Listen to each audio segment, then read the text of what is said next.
अस्सलाम वालेकुम, क्या हाल चाल है आप सब लोगों के।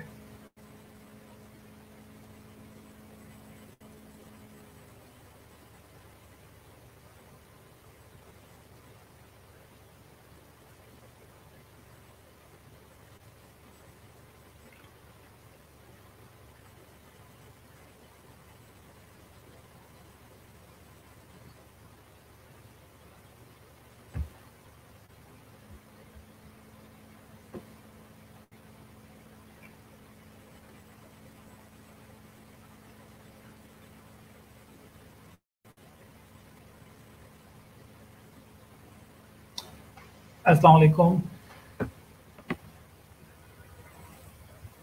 आ रही है, आवाज़ आ रही है भाई।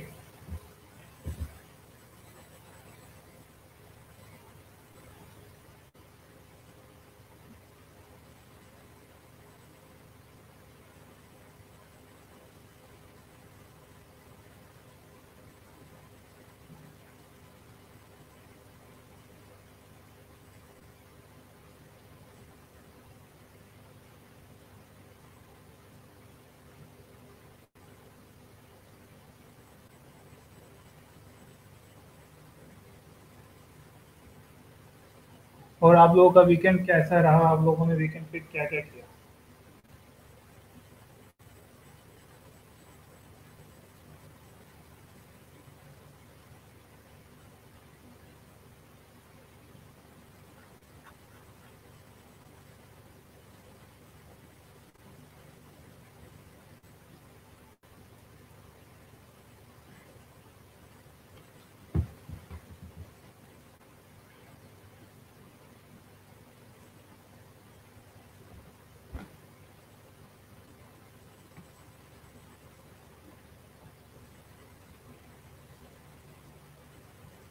अच्छा, आप में से जो लोग आ गए हैं इस वक्त वो अपनी अटेंडेंस मार्क कर लें।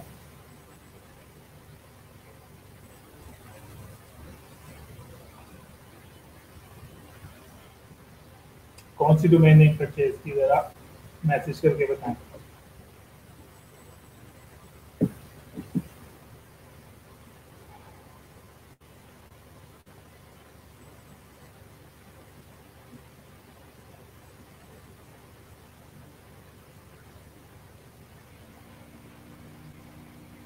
सही। सही है, मैं आप लोगों को कमेंट कर रहा हूँ, इसमें आप लोग साथ साथ अटेंडेंस मार्क कर लें।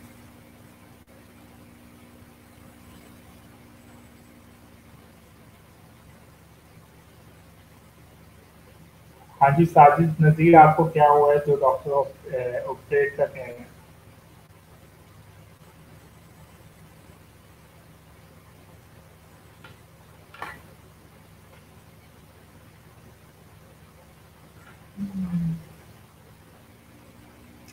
ऐसे कौन से नोट्स बना लिए?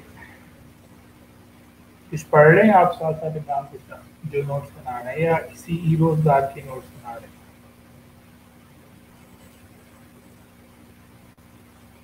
और बाकी इतने सारे लोग खामोश क्यों बैठे हैं, जरा ये तो बताएं।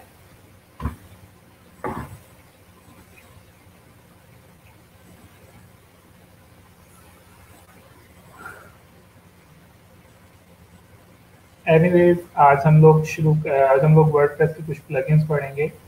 और ये तमाम प्लगइन्स आप लोग इनके फायदों भी उठा सकते हैं।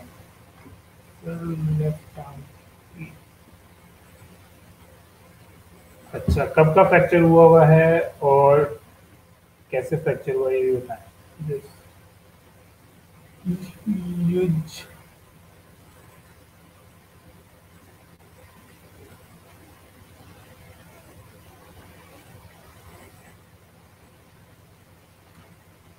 सही। शायद मलिक, आपकी डोमेन पढ़े नहीं जा रही। ऑस्ट्रेलिया, तो ऑस्ट्रेलिया बूट्स तो पढ़ा जा रहा है। ये शुरू में यू डबल जी क्या चीज़ है? सर कमेंट्स पढ़ रहे हैं, खामोश बैठे हैं। अच्छा, आप लोग खामोशी से कमेंट कर रहे हैं। अच्छा, एनीवेज, आज हम लोग वर्डप्रेस के प्लगइन्स पढ़ेंगे। वर्डप्रेस के प्लगइन पढ़ने से पहले मैं आपको फटाफट से ये बताऊंगा कि आप लोगों ने किस तरह से अपने ब्लॉग वर्डप्रेस के ऊपर जाना है, क्योंकि काफ़ी स्टूडेंट्स हैं उन लोगों ने वर्डप्रेस इंस्टॉल तो कर लिया है, लेकिन उन्हें समझ नहीं आ रही दोबारा से कैसे ओपन करना है। ठीक है, एक तो मैं आपको ये बताऊंगा। सबसे पहले तो आप सब लोगों, अच्छा पहले मुझे ये बताया में से कितने लोग हैं जिन लोगों ने कंप्यूटर में, या जिसको हम कह सकते हैं लोकल होस्ट पर, वर्डप्रेस जो है वो इंस्टॉल कर लिए? जरा मुझे ये बताएं फटाफट से। और जो लोगों ने नहीं किया वो भी बताएं कि उन लोगों ने क्यों नहीं किया। मैंने इसकी एक वीडियो भी शेयर की थी। वैसे तो वीकेंड से पहले ही कर ली थी वीडियो शेयर। कहाँ पे है?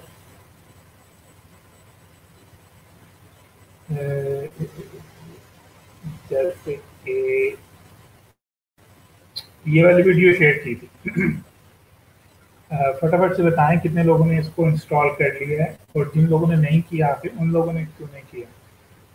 आप जब ये वाली वीडियो के थ्रू वर्डप्रेस को इंस्टॉल कर लेंगे तो आपको ज़रूरत ही नहीं पड़ेगी कि आप लोग फ्री की जो होस्टिंग है उसको यूज़ करें। ठीक है, आप लोगों ने चेक किया होगा कि जो फ्री की होस्टिंग है उसमें काफ़ी लिमिटेड ऑप्शंस आ रही होती हैं। स्पेशली अगर हम लोग कुछ थीम्स इंस्टॉल करते हैं तो वो प्रॉपरली वर्क नहीं कर रही होती, या कोई एरर आ जाता है, फॉरबिडन का मैसेज आ जाता है, इस तरह की चीज़ें आती हैं। लेकिन अगर आप लोग इसको इस वीडियो को वॉच करेंगे और इसके थ्रू वर्डप्रेस को अपने कंप्यूटर में इंस्टॉल करेंगे तो आपको कोई टेंशन लेने की ज़रूरत ही नहीं होगी। आप लोग इजीली क्या कर सकते हैं, वर्डप्रेस को यूज़ कर सकते हैं। इसके सारे प्रीमियम पेड वर्जन सब कुछ यहाँ पे यूज़ कर सकते हैं। कोई भी लिमिट नहीं है। लिमिट इसलिए नहीं है क्योंकि हम लोगों ने आपके कंप्यूटर को ही होस्ट होस्ट बना दिया। ठीक है, यानी कि जो भी वर्डप्रेस की वेबसाइट है वो आपके कंप्यूटर में ही होस्ट रहेगी, तो आप इजीली उसको यूज़ कर सकते हैं। ठीक है, अली रजा जाफरी, आपने ऐसा क्यों नहीं किया अभी तक? वर्डप्रेस क्यों नहीं इंस्टॉल किया?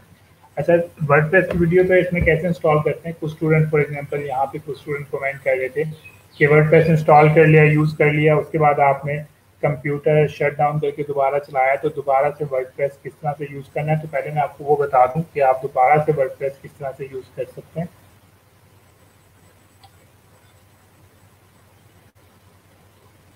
मैं आपको लाइव के ऊपर यूज़ करना सिखाऊंगा, आप लोग उसकी लोकल के ऊपर जो है प्रैक्टिस कर सकते हैं।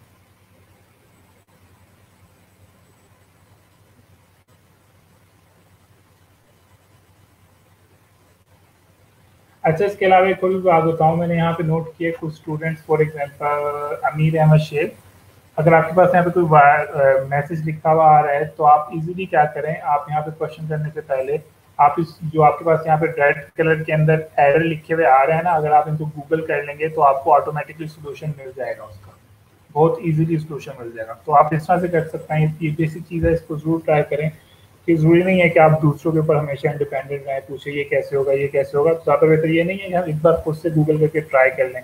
अगर गूगल करके ट्राई करके भी सोल्यूशन नहीं मिला तो फिर आप डेफिनेटली ज़रूर पूछ सकते हैं, इसमें कोई इशू नहीं है। वैसे तो आप वैसे ही पूछ सकते हैं, लेकिन ज़्यादा बेहतर ये है कि आप दूसरों के ऊपर इंडिपेंडेंट ही ना करें, खुद से ही ट्राई करें। ठीक है, ट्राई करेंगे तो आपको ज़्यादा सीखने को भी मिलेगा। एनीवेज मैं आपको ये बता दूं, आप लोगों ने अपने वर्डप्रेस के ऊपर लॉगिन कैसे होना है। जब आप अपने कंप्यूटर को स्टार्ट करेंगे, एक तो यहाँ पर जैप का जो है वो सिंबल बना हुआ आ जाएगा। ठीक है, आप इसके ऊपर क्लिक करके जैम्प को ओपन कर सकते हैं। इन केस अगर आपके पास यहाँ पर जैम्प नज़र नहीं आ रहा है तो आप क्या करेंगे, अपने कंप्यूटर के स्टार्ट में जाएंगे और यहाँ पर लिखेंगे XAMPP। ठीक है, आप इस तरह लिखेंगे तो आपको यहाँ पे जैम्प कंट्रोल पैनल नजर आ जाएगा। आपने क्या करना है, इसके ऊपर क्लिक करना है। जैसे ही आप इस पर क्लिक करेंगे तो आपके पास ये जैम्प ओपन हो जाएगा। ठीक है, अब आपने वर्डप्रेस यूज करना है तो आपने हर दफा क्या करना है, अपाची को स्टार्ट करना है और MySQL डाटा को स्टार्ट करना है। ठीक है, आप जब तक इनको स्टार्ट नहीं करेंगे आपने जो वर्डप्रेस इंस्टॉल किया है वो यूज नहीं होगा। ठीक है, ये बात समझ आ गई है? ठीक है, जब तक आप जैम्प की कंट्रोल पैनल में जाकर अपाची को और माई एसक्यूएल को स्टार्ट नहीं करेंगे आपके पास जैम्प इंस्टॉल नहीं होगा। जब आप इन दोनों को स्टार्ट कर लेंगे उसके बाद आप क्या करेंगे, अपने ब्राउजर में आए और यहाँ पर आप लिखेंगे ये वाला वर्ड लिखेंगे आप यहाँ पे, for example local host slash WordPress. ठीक है, आप इसको अपने ब्राउजर में लिखेंगे और आपके पास जो है वो वहाँ पर ये लोड होने लग जाएगा। ठीक है, और आपके पास यहाँ पे आपका वर्डप्रेस जो है वो ओपन हो जाएगा। अच्छा, इतना ही ओपन हो रहा है। एक चीज़ आपको ये बता दूं, ज़रूरी नहीं है कि, बल्कि ओपन हो चुका है, ज़रूरी नहीं है कि आप लोग क्या करें, सिर्फ एक ही वर्डप्रेस इंस्टॉल कर सकते हैं। ठीक है, आप क्या करें, फॉर एग्जांपल अगर आपने एक और वर्डप्रेस इंस्टॉल करना है, आप अपने कंप्यूटर में जाएं, माई कंप्यूटर में जाएं, और सॉरी सी में जाएं। उसके बाद आपको जैम का फोल्डर नज़र आएगा, आपने जैम के फोल्डर पे क्लिक करना है। उसके बाद आपने HTDOC के फोल्डर पे क्लिक करना है। ठीक है, और यहाँ पर क्या कर सकते हैं, जैसे हमने पहले इसको साइज बड़ा कर लेता हूँ थोड़ा सा। फॉर एग्जाम्पल पढ़ा जा रहा है, आई थिंक अब पढ़ा जा रहा है। फॉर एग्जाम्पल पहले मैंने यहाँ पे वर्डप्रेस जो था वो एक फोल्डर बनाया था। अगर मैं चाहता हूँ कि मैं एक और क्या कहते हैं वर्डप्रेस इंस्टॉल करूँ, तो उसके लिए मैं क्या करूँगा, दोबारा से जो मैंने वर्डप्रेस डाउनलोड किया है, फॉर एग्जाम्पल ये मैंने वर्डप्रेस डाउनलोड किया हुआ है, मैं इसको ओपन करूँगा। ठीक है, और इसको क्या कर लूँगा, इसको यहाँ पर ड्रॉप कर दूंगा अपने इस फोल्डर के अंदर, जो कि है जैम्प के अंदर HTDOC। ठीक है, मैं इसके अंदर इसको ड्रॉप करूंगा, तो यहाँ पर ये वर्डप्रेस को ट्रांसफर करने लग गया। ठीक है, अगर आप चाहें तो इसको एक्सट्रैक्ट भी कर सकते हैं, जिस तरह से वीडियो के अंदर आपको दिखाया गया है। ठीक है, जब आप इसको यहाँ पे एक्सट्रैक्ट करेंगे, क्योंकि मैंने डुप्लीकेट नाम से किया हुआ है, तो मैं इसको कह देता हूँ KTWorks। अच्छा, पहले मैं इसका नाम चेंज कर लेता हूँ। फॉर एग्जाम्पल ये मेरा वर्डप्रेस है, मैं पहले इसको एक्सट्रैक्ट कर लेता हूँ अपने डाउनलोड वाले फोल्डर में। जब ये डाउनलोड वाले फोल्डर में एक्सट्रैक्ट हो जाएगा, हो जा रहे, चलिए जब इसे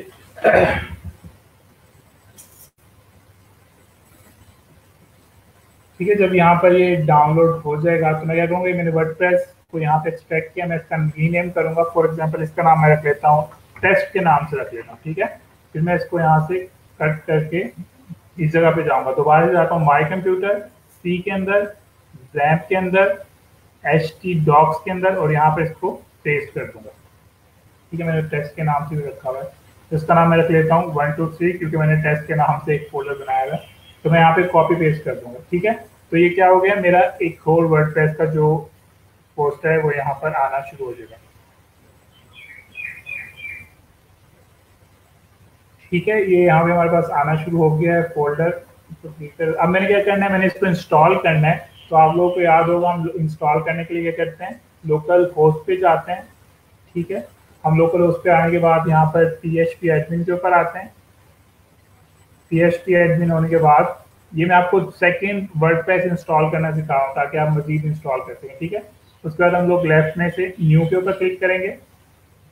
न्यू के ऊपर क्लिक करने के बाद हम लोग यहाँ पे अपने डेटाबेस का नाम देंगे। ठीक है, क्योंकि हम लोगों ने अपने जैसा जो हमारा पहला डेटाबेस था उसका नाम हम लोगों ने वर्डप्रेस रखा था, तो इसका नाम हम लोग वर्डप्रेस नहीं रख सकते हैं। क्यों नहीं रख सकते हैं, क्योंकि अगर हम इसका नाम भी अपने पहले वाले डेटाबेस के नाम से रखेंगे तो वो दोनों जो है मिक्स हो जाएंगे। तो हम क्या करते हैं, इसका नाम डिफरेंट रख लेते हैं। फॉर एग्जाम्पल इसका नाम मैं 1 2 3 रख लेता हूँ, और यहाँ पर जो हमारे पास ऑप्शन आती हैं, इसके अंदर हम लोगों ने टॉप के ऊपर जो ऑप्शन है कोलेशन की, उसके क्लिक करना है। उन लोगों ने क्या करना है, अपना डेटाबेस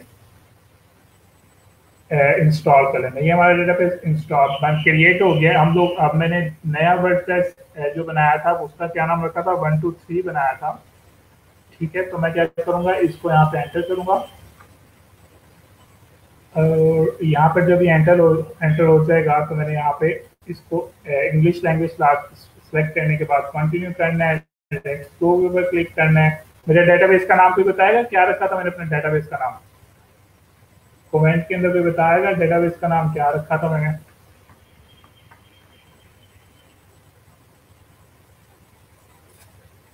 किसी को याद हो, मैंने अपना डेटाबेस का नाम रखा था 1 2 3। ठीक है, और आपने पिक्सल्स के अंदर भी मैं इसको 2 कर लेता हूँ, 3 कर लेता हूँ, क्योंकि ऑलरेडी पहले वाला मैंने बनाया हुआ है। ठीक है, उसके बाद मैं क्या करूँगा, डेटाबेस का नाम एडमिन कहाँ रखा था मैंने, 1 2 3 रखा था। एनीवे, उसके बाद मैं इसको सबमिट करवा दूंगा। ठीक है, फिर मैं इंस्टॉल करूँगा, तो मैं इसको इंस्टॉल करूँगा, तो यहाँ पे इंस्टॉलेशन के लिए वेबसाइट के नाम में मैं फॉर एग्जाम्पल 1 2 3 कर लेता हूँ, एडमिन कर लेता हूँ, इसका पासवर्ड लिख लेता हूँ। ठीक है, अपना ईमेल आईडी लिख के बाद इसको इंस्टॉल कर लेता हूँ। ठीक है, अब इससे क्या हुआ है, मेरे पास एक और वर्डप्रेस जो है वो इंस्टॉल हो गया है मेरे कंप्यूटर में। बिल्कुल ठीक, आप सब लोगों ने सही जवाब दिया है,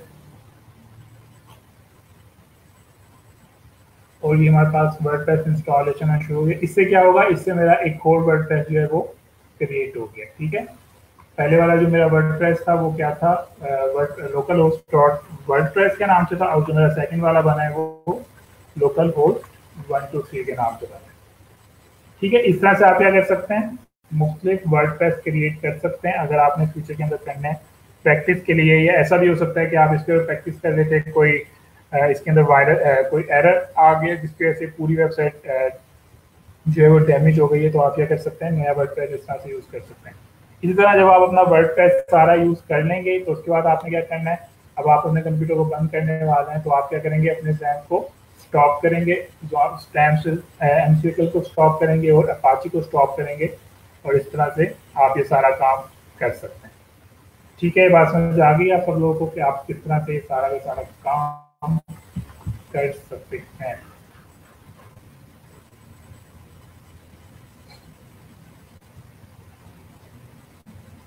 तो जब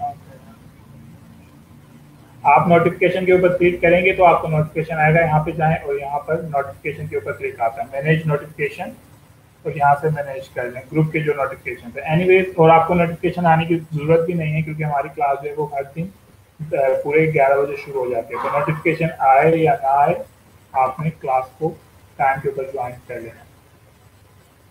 ठीक है जी, ये मैंने आपको बता दिया कि दूसरा वर्डप्रेस किस तरह से इंस्टॉल करते हैं और क्या क्या होता है। तो आज हम लोग जरा मजीद मुख्तलिफ चीज़ें पढ़ रहे हैं, आप इन तमाम चीज़ों के गिग्स लगा सकते हैं, स्पेशली अगर हम लोग जो बात करें पेज स्पीड की, इसके काफ़ी आपको गिग नज़र आएंगे।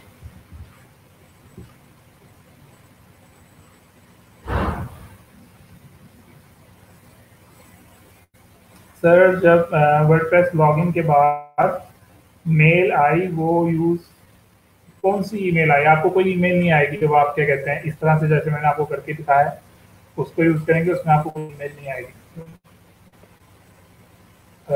पता नहीं आप कौन सा क्वेश्चन कर रहे हैं। एनीवेज, अब आप लोगों ने ना ही 000 यूज करना, ना ही 000 वेब होस्ट यूज करना है, ना ही वर्ड स्पेस यूज करना है। आप लोगों को जो मैंने कहा है कि आप लोग कंप्यूटर में करेंगे यूज, आप लोगों ने उसको यूज करना है। ठीक है, समझ आ गई है। हम लोगों को फ्री होस्टिंग यूज करने की जरूरत ही नहीं है जब हमारे पास एक ऑप्शन मौजूद है। एनीवेज, हम लोग यहाँ पे आज कुछ वर्डप्रेस के प्लगइन्स पढ़ रहे हैं। मैंने आपको पहले ही बताया था तो वर्डप्रेस की डेफिनेशन के वर्डप्रेस के प्लगइन्स क्या होते हैं। ये स्मॉल सॉफ्टवेयर्स होते हैं, आप इनको कह सकते हैं कि स्मॉल सॉफ्टवेयर्स हैं जो कि आपकी वर्डप्रेस की वेबसाइट को मजीद इन्हेंस कर देते हैं। ठीक है, अगर आपने अपनी वेबसाइट के ऊपर मजीद चीज़ें ऐड करनी है, आपको कोडिंग नहीं आती है वर्डप्रेस की, आपको प्रोग्रामिंग नहीं आती है, तो आप क्या कर सकते हैं, आप इनको यूज कर सकते हैं। ठीक है, अच्छा आपको ईमेल आती होगी, मैंने कभी ईमेल आईडी सही से डाला नहीं तो उसमें कोई ट्राई नहीं किया। एनीवेज, हम लोग तो पहले साइट मैप की बात कर लेते हैं। तो कोई बताएगा कि साइट मैप क्या चीज होती है?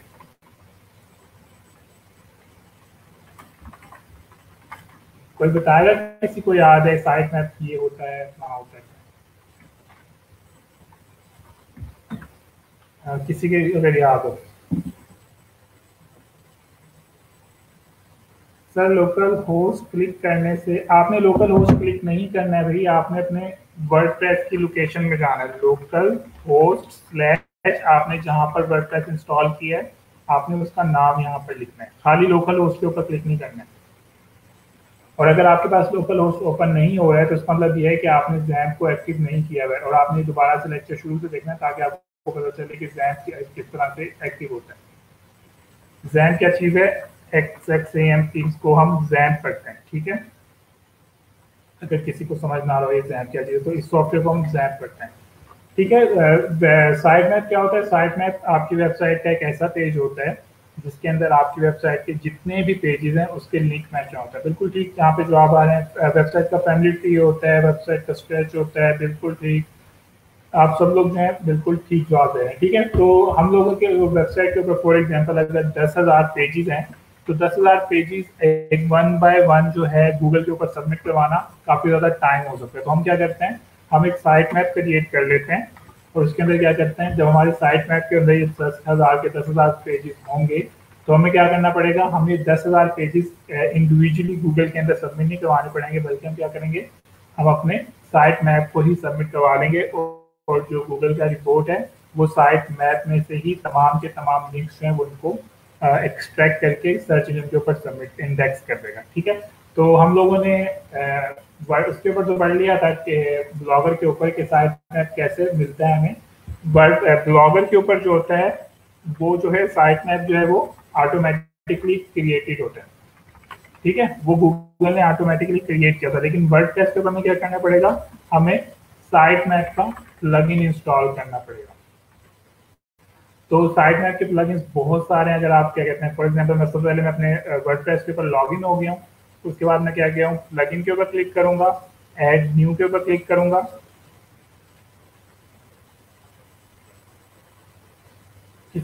ठीक है, और यहाँ पर मैं क्या करूंगा, साइट मैप जो है उसको साइट मैप का जो है प्लगइन सर्च करूंगा। फॉर एग्जांपल यहाँ पे मैं लिख लेता हूँ साइट मैप, और इसको एंटर करता हूँ और देखते हैं हमारे पास किस तरह के प्लगइन्स आ रहे हैं।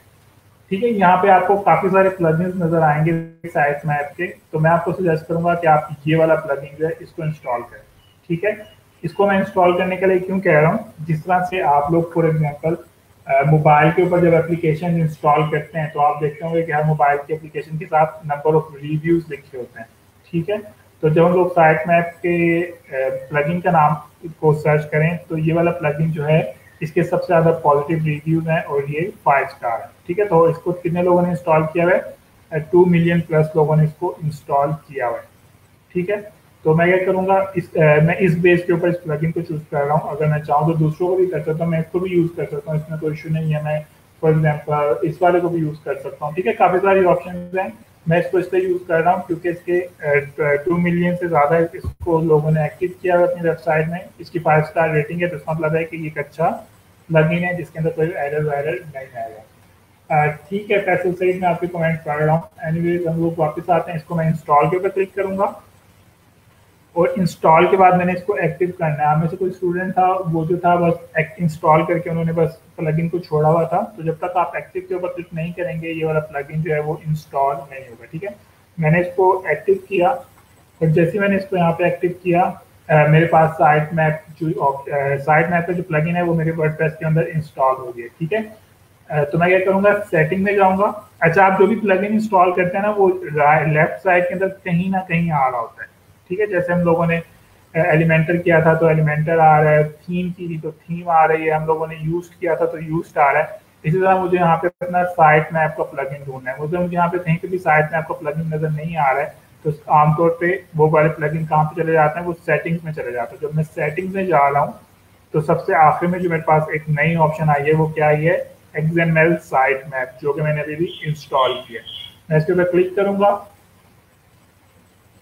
इसको क्लिक करने के बाद मेरे पास ये सारी की सारी ऑप्शंस आ गई। यहाँ पे मैं अपना साइट मैप क्रिएट करूंगा।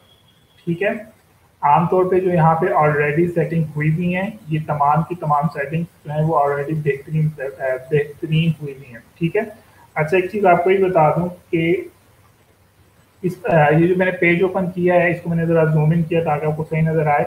उसने मेरे लिए यहाँ पे साइट मैप क्रिएट कर दी है और उसने मेरे लिए यहाँ पे इसका लिंक भी यहाँ पर रखा हुआ है। ठीक है, मैं इसको यहाँ पे ओपन करके देख सकता हूँ, ये मेरा साइट मैप यहाँ पे क्रिएट हुआ हुआ है। ठीक है, मैंने साइट प्लगइन को इंस्टॉल किया, प्लगइन के सेटिंग वाले पेज पे आया और यहाँ पर साइट मैप मेरे लिए ऑटोमेटिक क्रिएट हुआ हुआ है। लेकिन हमें सिर्फ यही चीज़ नहीं करनी है कि हम लोगों ने सिर्फ साइट मैप क्रिएट करना है, हम लोगों के पास यहाँ पर मजीद ऑप्शन हैं। ठीक है, फॉर एग्जाम्पल हमारे पास ये वाली ऑप्शन आ रही हैं।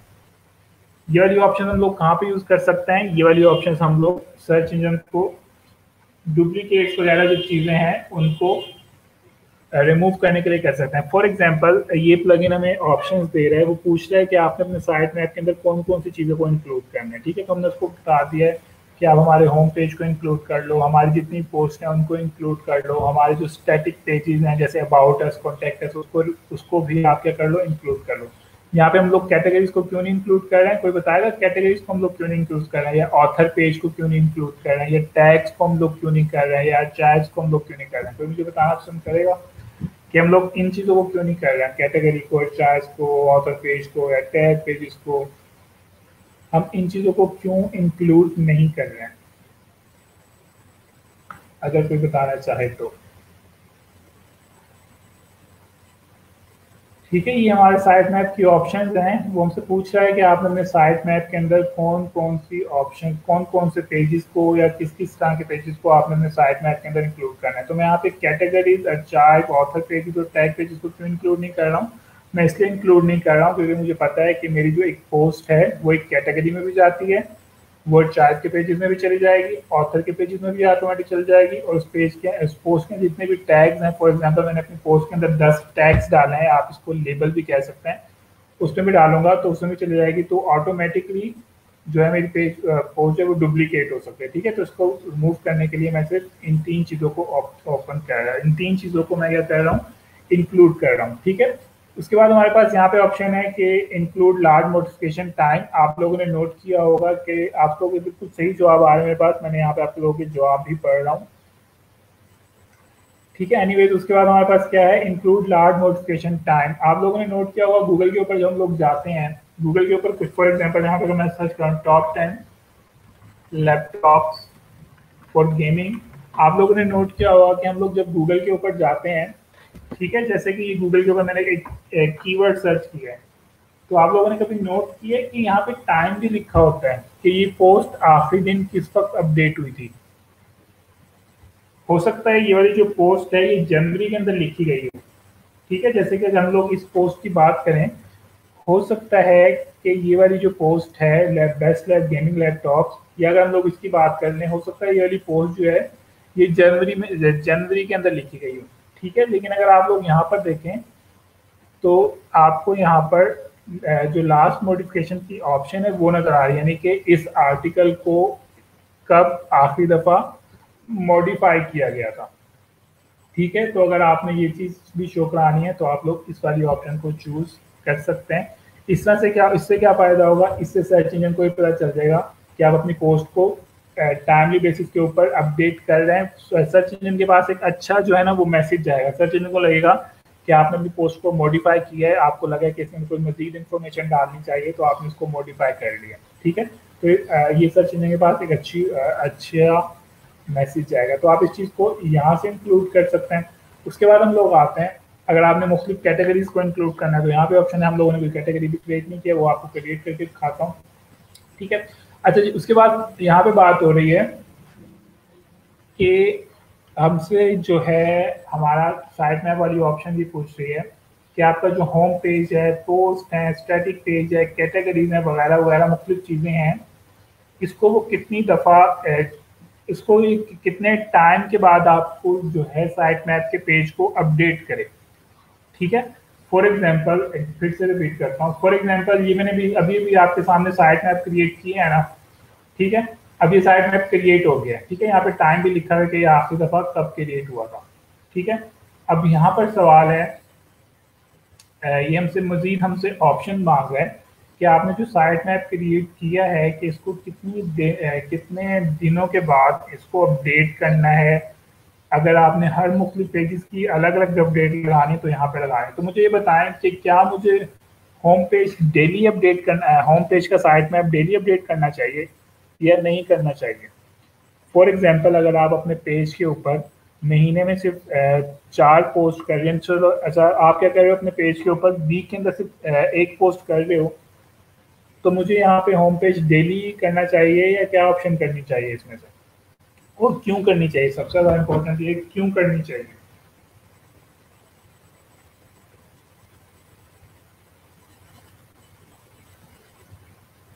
ज़रा ये बताएं,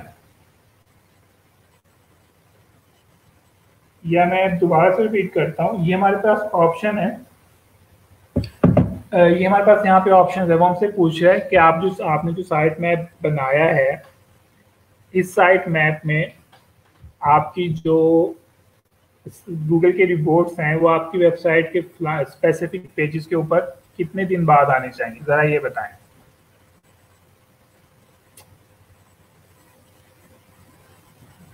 चले मैं खुद ही बता देता हूँ, अगर आप लोगों से रिप्लाई नहीं आ रहा है।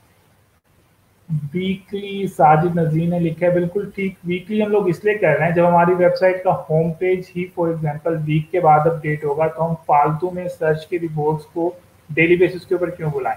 ठीक है, ये ऐसा भी हो सकता है कि हमारी वेबसाइट के ऊपर हम लोग वीकली एक आर्टिकल डाल रहे हैं और यहाँ पे अगर हम लोग डेली की ऑप्शन यूज कर लेंगे ना, और डेली बेसिस के ऊपर जब सर्च इंजन के रिपोर्ट्स आपके पेजेस के ऊपर आएंगे, उनको नया डाटा नहीं मिलेगा तो उनके पास क्या जाएगा, एक नेगेटिव इम्पैक्ट जाएगा। वो क्या कहेगा, सर्च इंजन के रिपोर्ट्स कहेंगे कि ये बंदा अपने ब्लॉग के ऊपर डेली कुछ डालता तो है नहीं, लेकिन हमें ये अपने ब्लॉग के ऊपर डेली बुला लेता है हम अपने पेज को रीड करने के लिए। ठीक है, बात समझ आ गई है?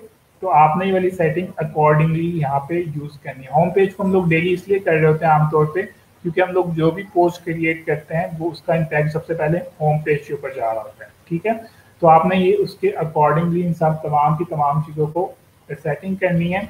उसके अलावा हमारे पास क्या ऑप्शन है, उसके अलावा हमारे पास ये भी ऑप्शन है कि हम लोग गूगल के ऊपर जाकर क्या सर्च कर सकते हैं, best XML site map settings, तो आपको वहाँ पे मजीद बेहतर सेटिंग्स मिल जाएंगी। ठीक है, तो ये वाली चीज़ आप कर सकते हैं। इसको आप फाइवर के ऊपर किस तरह से सेव कर सकते हैं ये भी मैं आपको दिखा देता हूँ। फाइवर के ऊपर गए हम लोग और यहाँ पर वर्डप्रेस साइट मैप, ठीक है, हम लोगों ने यहाँ पर वर्डप्रेस साइट मैप के ऊपर क्लिक किया तो आपको यहाँ पर गिग्स नज़र आ रहे हैं कुछ, फॉर एग्जाम्पल ये वाला गिग नज़र आ रहा है और मुख्तलिफ गिग्स नज़र आ रहे हैं। ठीक है, ये रिबूट के फाइल के साथ किसने लगाया हुआ है, तो आप लोग यहाँ पर ये वाला ये लगा सकते हैं अपनी वेबसाइट के लिए। ठीक है, एक्सएमएल साइट में फ्रैंक जिसमें चीज़ें लिखी हैं। ठीक है, ये वाला गिग लगा सकते हैं और इस बंदे ने जो गिग लगाया है वो रिबूट की फाइल के साथ बनाया है। ठीक है, रिबूट की फाइल आएगा वो आप सब लोगों को पता होगा कि रिबूट की फाइल क्या होती है। तो हम लोग इसके बाद क्या कर लेते हैं, हम लोग इसके बाद रिबूट की फाइल कर लेते हैं। ठीक है, हम लोगों ने यहाँ पे इसको ऑप्शन को ख़त्म किया, हम लोग आते हैं। अच्छा, किसी का कोई क्वेश्चन साइट मैप से रिलेटेड वो पूछ सकते हैं कि कोई चीज़ समझ ना आ रही हो।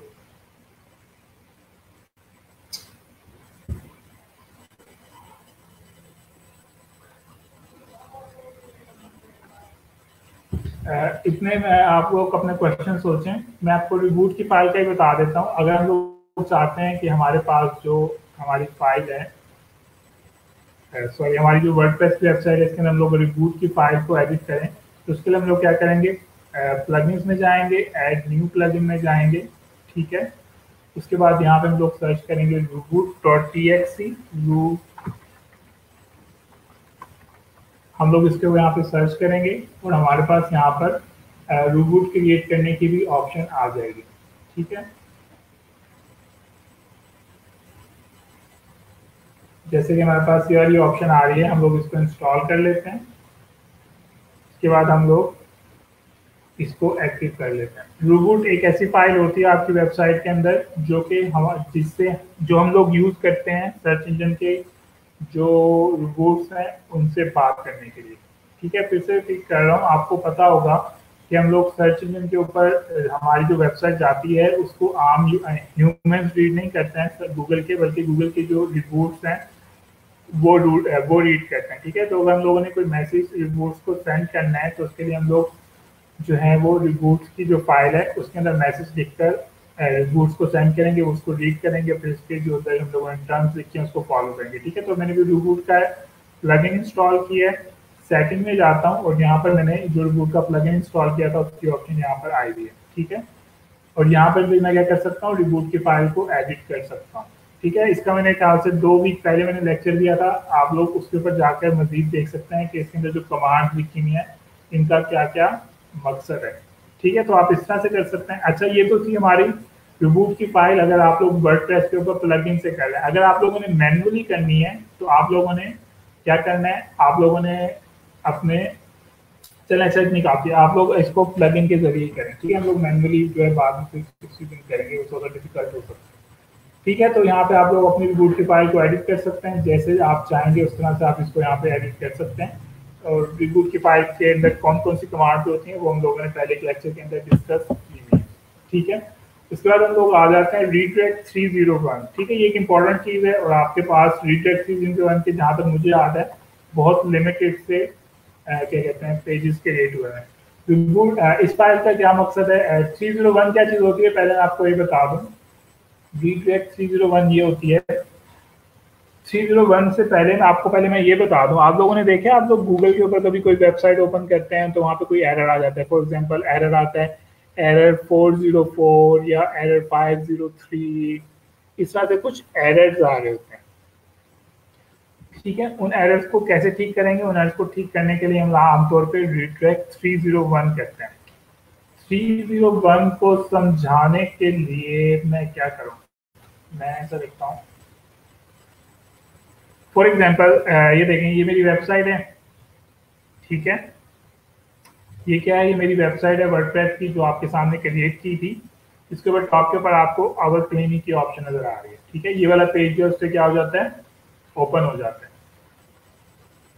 ठीक है, इसी तरह फॉर एग्जाम्पल मैं अगर इस पेज को डिलीट कर देता हूँ, मैं ये करता हूँ, इस पेज को ओपन किया मैंने और इस पेज को क्या कर लेता हूँ, उसके बाद मैं इसको यहाँ पे डिलीट कर देता हूँ। ठीक है, फॉर एग्जाम्पल मैंने इसको मूव टू ट्रैश कर दिया।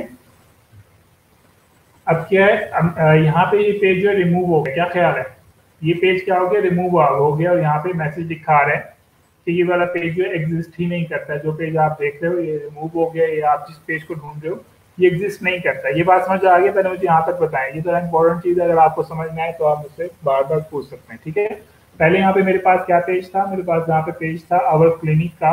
तो क्या हुआ, फ्यूचर के अंदर मैंने इस पेज को डिलीट कर दिया या मैंने इसका परमा लिंक चेंज कर दिया। ठीक है, तो अगर कोई पुराने पेज के ऊपर जाएगा, पुराने परमा लिंक के ऊपर जाएगा, तो आमतौर पर वहाँ पे क्या लिखा हुआ आता है कि ये वाला पेज जो रिमूव हो गया। और आमतौर पे इस एरर को हम लोग क्या कहते हैं, इस एरर को हम लोग कहते हैं, ऐसे एरर को हम लोग क्या कहते हैं, ऐसे एरर को हम कहते हैं 404।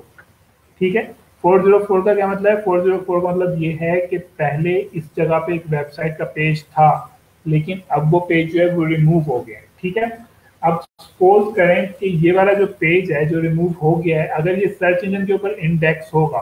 ठीक है, फॉर एग्जाम्पल किसी ने गूगल के ऊपर जाके सर्च किया और वहां पर हमारी ये वाली वेबसाइट का पेज नजर आ रहा है।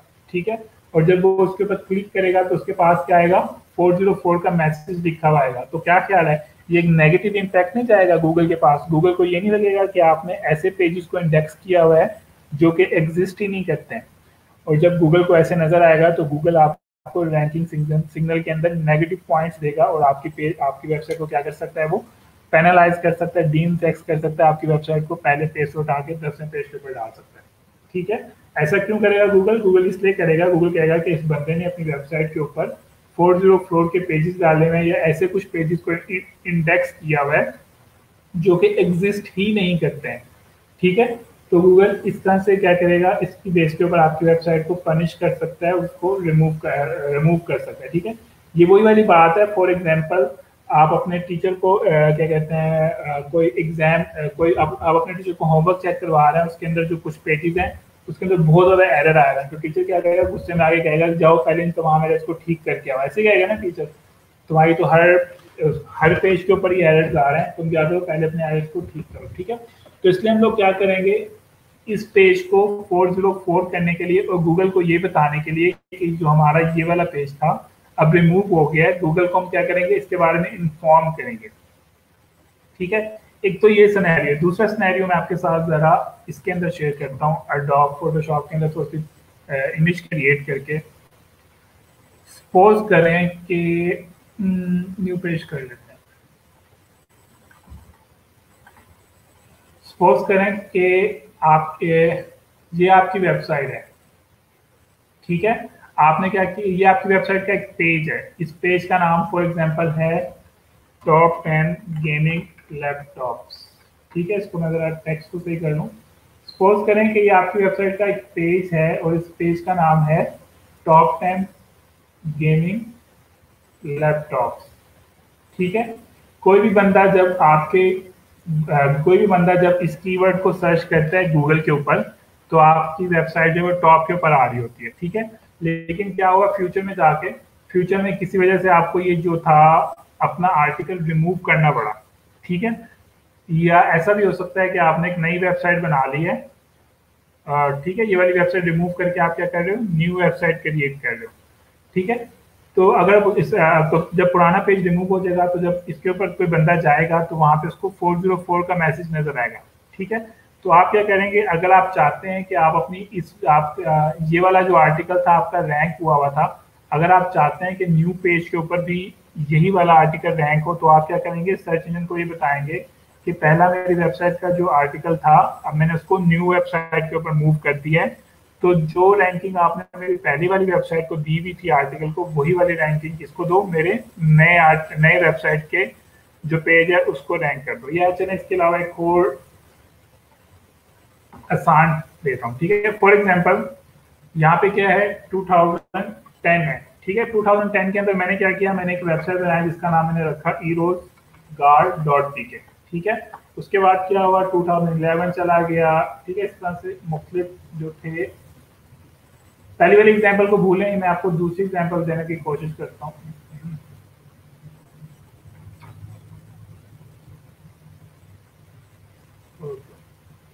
सपोज करें कि 2010 के अंदर मैंने क्या किया, एक वेबसाइट में जिसका नाम मैंने रखा erosguard.com, ठीक है। मैंने इसको परचेज किया, उसके बाद क्या गया, 2011 चला गया, 2000 ऐसे करते करते क्या आ गया, 2020 आ गया, ठीक है। 2020 के अंदर क्या हुआ, 2020 के अंदर गवर्नमेंट ने एक प्रोग्राम लॉन्च किया जिसका नाम उन्होंने क्या रखा, ई-रोजगार।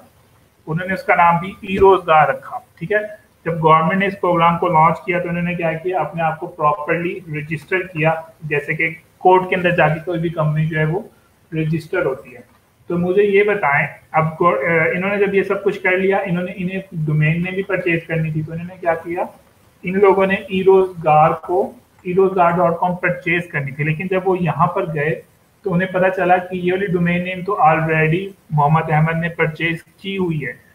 तो अगर आप मुझसे यहाँ पे कोई लॉयर है या किसी को थोड़ा सा लीगल चीजों का पता है, तो कोई मुझे बताएगा कि इस डोमेन का असल हकदार कौन होगा 2020 के अंदर, इस डोमेन का असल हकदार कौन होगा।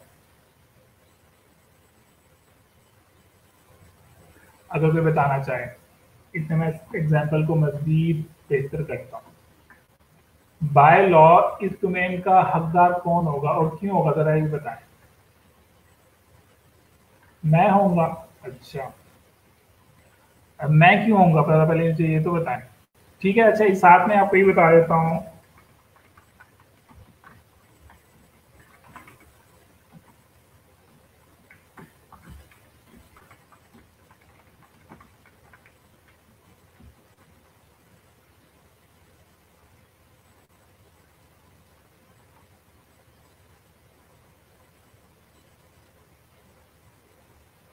अच्छा क्यों, क्या आपके पास जिसने पहले पढ़, अच्छा ऐसा कुछ नहीं होगा। मैं आपको ये बता दूं, इसका जो असल हकदार होगी वो गवर्नमेंट होगी। वो गवर्नमेंट क्यों होगी, वो इसलिए हकदार नहीं होगी क्योंकि वो गवर्नमेंट ऑफ पाकिस्तान है, वो इसलिए हकदार होगी क्योंकि उसने इस नाम को रजिस्टर किया हुआ है। ये बात समझ आ रही है, वो इसकी हकदार इसलिए होगी क्योंकि उसने इस नाम को रजिस्टर किया, जबकि मैंने इसको रजिस्टर नहीं किया था, मैंने सिर्फ डोमेन नेम परचेज की थी, जबकि इनके पास लीगल डॉक्यूमेंट्स हैं कि हमने इस नाम को रजिस्टर किया हुआ है, ठीक है। तो बाय लॉ क्या होगा, ये वाली जो डोमेन नेम है मुझे इन्हें देनी पड़ेगी, ठीक है। लेकिन क्या है, जब मैं इनको ये डोमेन नेम दूंगा, क्या कह रहा है, मेरी 10 साल की मेहनत ज़ाया नहीं हो जाएगी। मैंने 10 साल के अंदर कोई 1000 पोस्ट क्रिएट की, ठीक है, मेरी सारी की सारी पोस्ट रैंक हो रही हैं। जैसे ही मैं अपनी डोमेन नेम इनको दूंगा, तो जितनी मैंने मेहनत की है वो सारी की सारी किसको ट्रांसफर हो जाएगी, वो सारी की सारी इन लोगों को ट्रांसफर हो जाएगी, ठीक है। तो जब ये मुझसे बाय लॉ या बाय कोड डोमेन नेम मांगेंगे, तो मेरे पास सिर्फ एक ऑप्शन रह गई है कि मैं डेफिनेटली मुझे ये डोमेन नेम तो देनी पड़ेगी। क्यों देनी पड़ेगी, क्योंकि इन्होंने इसको कोड के जरिए रजिस्टर किया है, जैसे एक कंपनी रजिस्टर होती है, ठीक है। अब मुझे क्या करेगा, मुझे डोमेन नेम तो देनी पड़ेगी, लेकिन अगर मैं चाहता हूँ कि चलो ठीक है मैं डोमेन नेम दे रहा हूँ, और मैंने क्या किया है, मैंने एक नई डोमेन नेम परचेज कर लिया जिसका नाम मैंने रखा है फॉर एग्जाम्पल i-rozgar, ठीक है। अब मैंने अपनी नई डोमेन का नाम क्या रख लिया है, मैंने अपनी नई डोमेन का नाम रख लिया है i-rozgar, लेकिन मुझे पता है कि i-rozgar के ऊपर जब मैं काम करना शुरू करूंगा तो मुझे शुरू से काम करना पड़ेगा। क्या ख्याल है, मुझे ये काम शुरू से करना पड़ेगा। क्यों करना पड़ेगा, मुझे दोबारा से आर्टिकल क्रिएट करने पड़ेंगे, मुझे दोबारा से उसकी रैंकिंग करनी पड़ेगी, उसकी रैंकिंग के ऊपर काम करना पड़ेगा, मार्केटिंग के ऊपर काम पड़ेगा। क्या ख्याल है, जो चीज़ें मैंने 10 साल में अचीव की थी वो मुझे दोबारा से 10 साल लग जाएंगे, और 2030 में जाके मुझे वो वाला बेनिफिट होगा जो मुझे अब हो रहा है, ठीक है। तो मैं इन तमाम चीज़ों से बचने के लिए क्या करूँगा, मैं गूगल को एक सिग्नल सेंड करूँगा।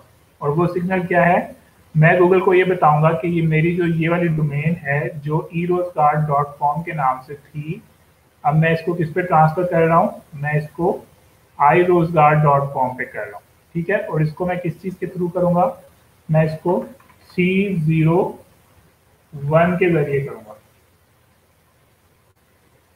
ठीक है। यानी कि मैं एक फाइल क्रिएट करूंगा, उसके अंदर गूगल को एक मैसेज लिखूंगा, गूगल को मैसेज लिखूंगा कि भाई साहब मेरी एक डोमेन नेम थी erosguard.com। अब क्योंकि मुझे ये डोमेन नेम किसी और को देनी पड़ रही है क्योंकि किसी और ने इसको रजिस्टर कर लिया है, तो अब क्या करें, अब जो आपने मेरी 1000 पोस्ट की रैंक किया हुआ है ना, वो सारी की सारी पोस्ट मैं अपने नए ब्लॉग के ऊपर कॉपी करके पेस्ट कर रहा हूँ।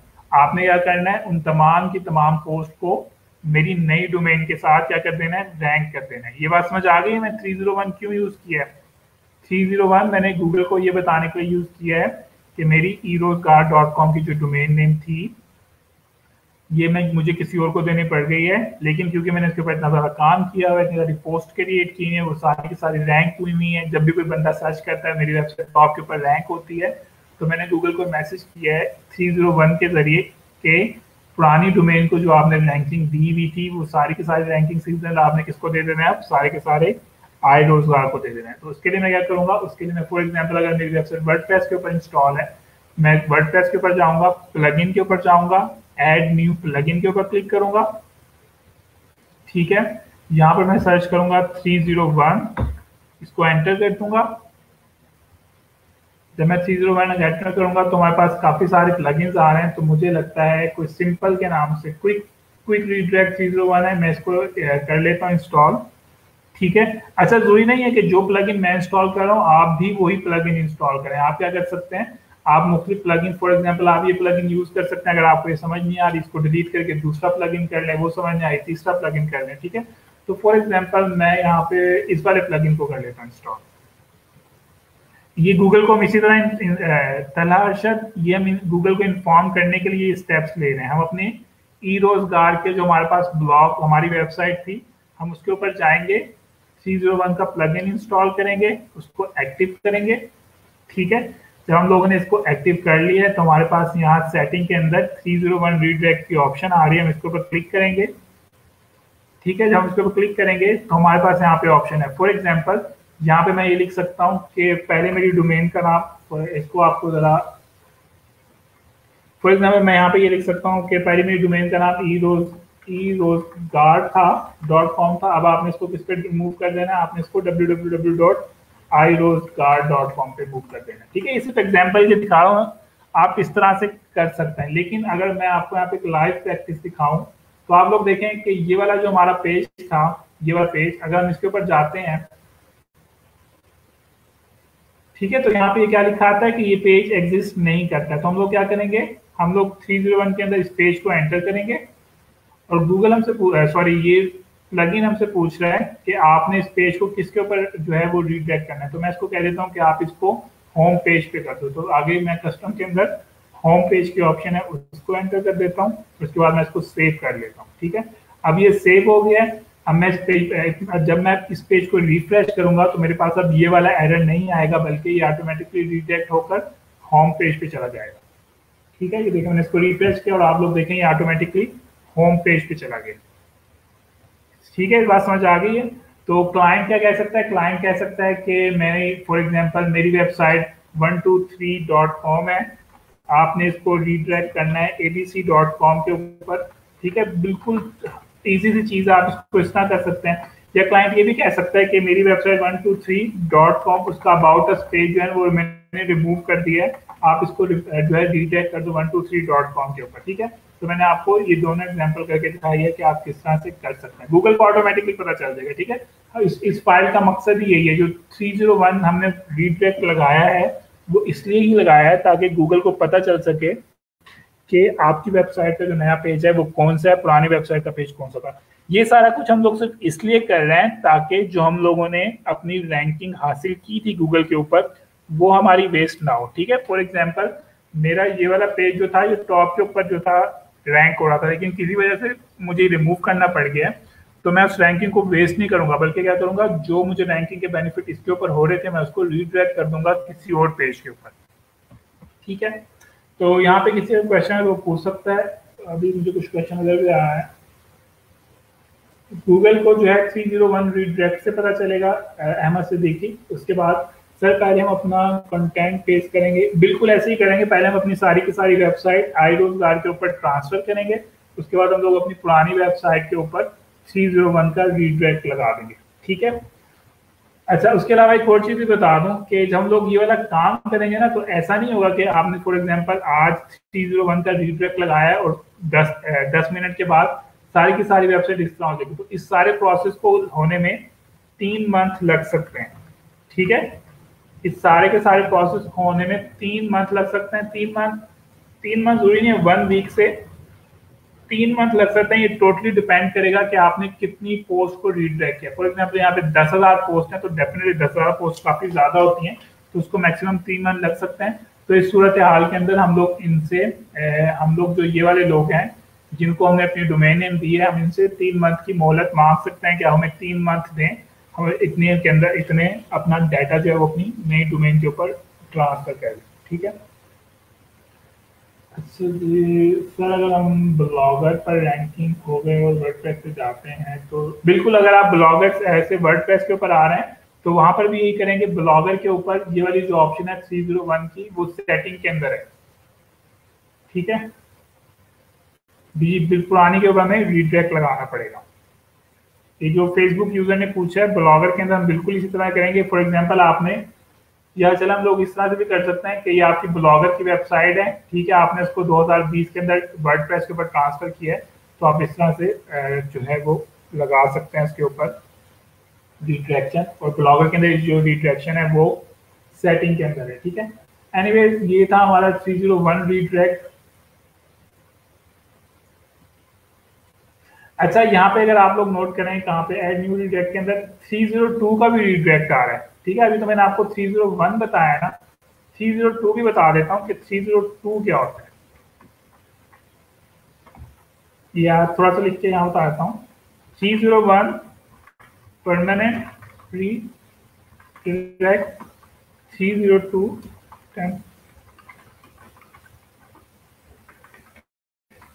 अच्छा, ये पुरानी पे रिडायरेक्ट लगाना होगा और साइट पोस्ट जो डील की है, डील करने से पहले प्लग नहीं जी, हाँ जी, आपने डिलीट करने से पहले प्लगइन लगाना है। ठीक है, यानी कि स्टेप 1 ये होगा, आपने अपनी नई वेबसाइट के ऊपर सारा कंटेंट डाल दिया। स्टेप 2 क्या होगा, आपने सारी पोस्ट वगैरह को डिलीट करना है।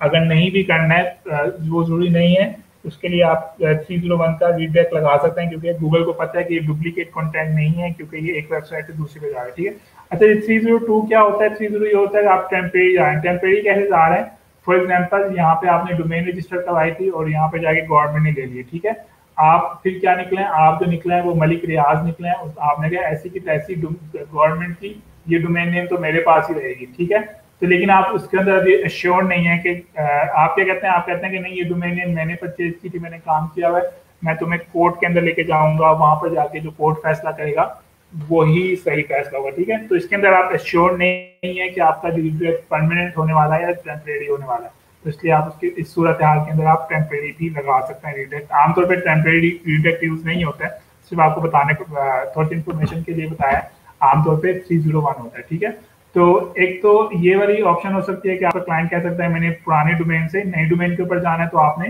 301 का रिडायरेक्ट लगा दे रहे हैं। आपका क्लाइंट ये भी कह सकता है कि मेरी वेबसाइट के ऊपर 10,000 पोस्ट हैं, उसके अंदर जो 5,000 पोस्ट हैं वो सारी मुझसे रिमूव हो गई हैं, तुम उन तमाम पोस्ट को रिडायरेक्ट कर दो, तो आप उसके अंदर भी पुरानी पोस्ट को होम पेज के ऊपर रिडायरेक्ट कर सकते हो। ठीक है, या ऐसा भी हो सकता है कि आपका क्लाइंट क्या कह सकता है कि मैंने 123.com और मैंने एक आर्टिकल लिखा था, फॉर एग्जाम्पल टॉप 10 लैपटॉप्स 2020, तो आपका क्लाइंट ये कह सकता है कि अब 2011 चल रहा है, आप इसको रिडायरेक्ट कर दो इसके ऊपर 2021 पर इसको रिडायरेक्ट कर दो। ठीक है, आपका क्लाइंट आपको ये भी कह सकता है। ठीक है, काफी सारे सिनेरियो हो सकते हैं इस सूरत हाल में। अच्छा जी, आप पुराने सर डोमेन वाली फर्स्ट पार्टी ले कैसे लेगी, क्या वो डोमेन लेने के लिए बिल्कुल वो आपको डोमेन लेने के लिए कॉन्टेक्ट करेगी। इवन वो आपको लीगल नोटिस भी भेज सकती है। आपको यहाँ पे बताता चलूँ, एक चले आपके साथ यहाँ पे एक वो शेयर करता हूँ एक इंसिडेंट, और ये काफी पॉपुलर है। आप सबको पता है ना, fiverr.com जो है वो एक इसराइली बंदे की डोमेन है, उसने रजिस्टर करवाई दिया कुछ साल पहले। तो आप सबको इवन को 3-4 साल पहले किसी बंदे ने fiverr.pk के नाम से रजिस्टर करवाया था। ठीक है, हम असल वेबसाइट कौन सी थी? असल वेबसाइट थी fiverr.com। एक पाकिस्तानी बंदा था, उसने क्या किया, उसने fiverr.pk को रजिस्टर करवा लिया। ठीक है, तो इसके और जिसने ये रजिस्टर करवाया था, ये मेरे फेसबुक फ्रेंड लिस्ट में था। तो जब उसने डोमेन नेम रजिस्टर करवाई ना, तो फाइवर ने उसको लीगल नोटिस सेंड किया कि तुम क्या 3 दिन के अंदर अंदर अपनी डोमेन नेम हमें दे दो, वरना हम तुम्हें लीगल नोटिस सेंड करेंगे और तुम्हें पता नहीं कितने मिलियन डॉलर का जो है वो फाइन हो जाएगा। ठीक है, तो इस तरह के केस फ्यूचर के अंदर हो सकते हैं। इसी तरह अगर आप फॉर एग्जांपल, हमारे पास वेबसाइट क्या है, उर्दू पॉइंट है, urdu.com। अगर आप for example Urdu point dot P के रजिस्टर करवाते हो, तो urdu.com अगर उन्होंने अपने आप को एज अ कंपनी रजिस्टर करवाया हुआ है कोर्ट के अंदर, तो वो क्या कर सकती है, आपको लीगल नोटिस भेज सकती है कि आपने, आपकी हिम्मत कैसे हुई, आपने हमारी डोमेन नेम को यूज किया या हमारी कंपनी के नाम को यूज किया। ये बात समझ आ रही है? तो इस सूरत के हाल के अंदर लीगल नोटिस वगैरह भी एक कंपनीज एक दूसरे को सेंड करती रहती हैं। स्पेशली अगर हम लोग बात करें ना जियो की, आप लोगों को पता होगा कि जियो इंटरटेनमेंट एक जो भी स्पेलिंग है, जियो इंटरटेनमेंट जो है वो एक टीवी चैनल है। किसी बंदे ने एक डोमेन नेम रजिस्टर करवाई थी, जियो और जीने दो। ठीक है, या जो भी स्पेलिंग बने, जियो और जियो जीने दो के नाम से ना किसी बंदे ने एक डोमेन नेम रजिस्टर करवाई थी। ठीक है, तो जियो न्यूज वालों ने या जियो जो ग्रुप है, उन्होंने उस बंदे को भी सू किया। तो उन्होंने कहा था कि हम लोग ये जो मोटो है या जो भी नारा है, ये हमारे चैनल का नारा है और हम लोगों ने इसको भी रजिस्टर करवाया है। तुम्हारी हिम्मत कैसे हुई हमारे नारे को यूज करने की? ठीक है, तो इस तरह से लीगल नोटिस कंपनीज वगैरह आमतौर पर सेंड करती रहती है, लेकिन ये बहुत रेयर होता है, स्पेशली पाकिस्तान के अंदर तो आम काफी कम होता है। ठीक है, जो सबसे जो अच्छे लोग होते हैं वो क्या करते हैं, लीगल नोटिस बाद में सेंड करते हैं। वो पहले ईमेल करके शराफत से कहते हैं कि हम लोगों ने ये कंपनी रजिस्टर करवा ली है बाय लॉ, अब ये डोमेन नेम मेरी होगी, तो आप ये डोमेन नेम मुझे दे दें। ठीक है, एनीवेज ये था कुछ रीडेट के बारे में। मैंने आपको इसका प्लगइन भी बता दिया है और आपको यहाँ पे एक एग्जांपल भी शो करा दिया किस तरह से होगा। अगेन से जब तक आप इसको खुद से ट्राई नहीं करेंगे आपको समझ नहीं आएगी। ठीक है, उसके बाद हम लोग मजीद चलते हैं, एक दो प्लगइन को देख लेते हैं, फिर हम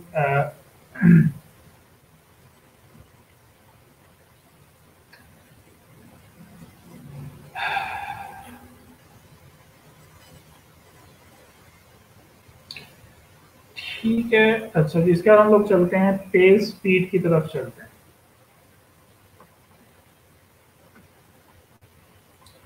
ठीक है, अच्छा ये जो इस तरह की जो चीज़ें ना वो डोमेन फ्री में ले लेते हैं, टोटली डिपेंड करता है कि क्या लीगल क्या उसका बना है। ठीक है, कुछ लोग जो होते हैं वो आपको कंपनसेशन पे कर देते हैं कि चलो तुमने 10 साल तक इसके ऊपर काम किया, हम तुम्हें थोड़ा सा पैसे दे देते हैं। कुछ लोग कहते हैं कि नहीं, हम तुम्हें क्यों पैसे दें, डोमेन तुम अगर तुम्हें इतनी ही अजीज की डोमेन नेम, तो उसको रजिस्टर करवा लेते एज अ कंपनी। ठीक है, इस तरह से हो सकता है।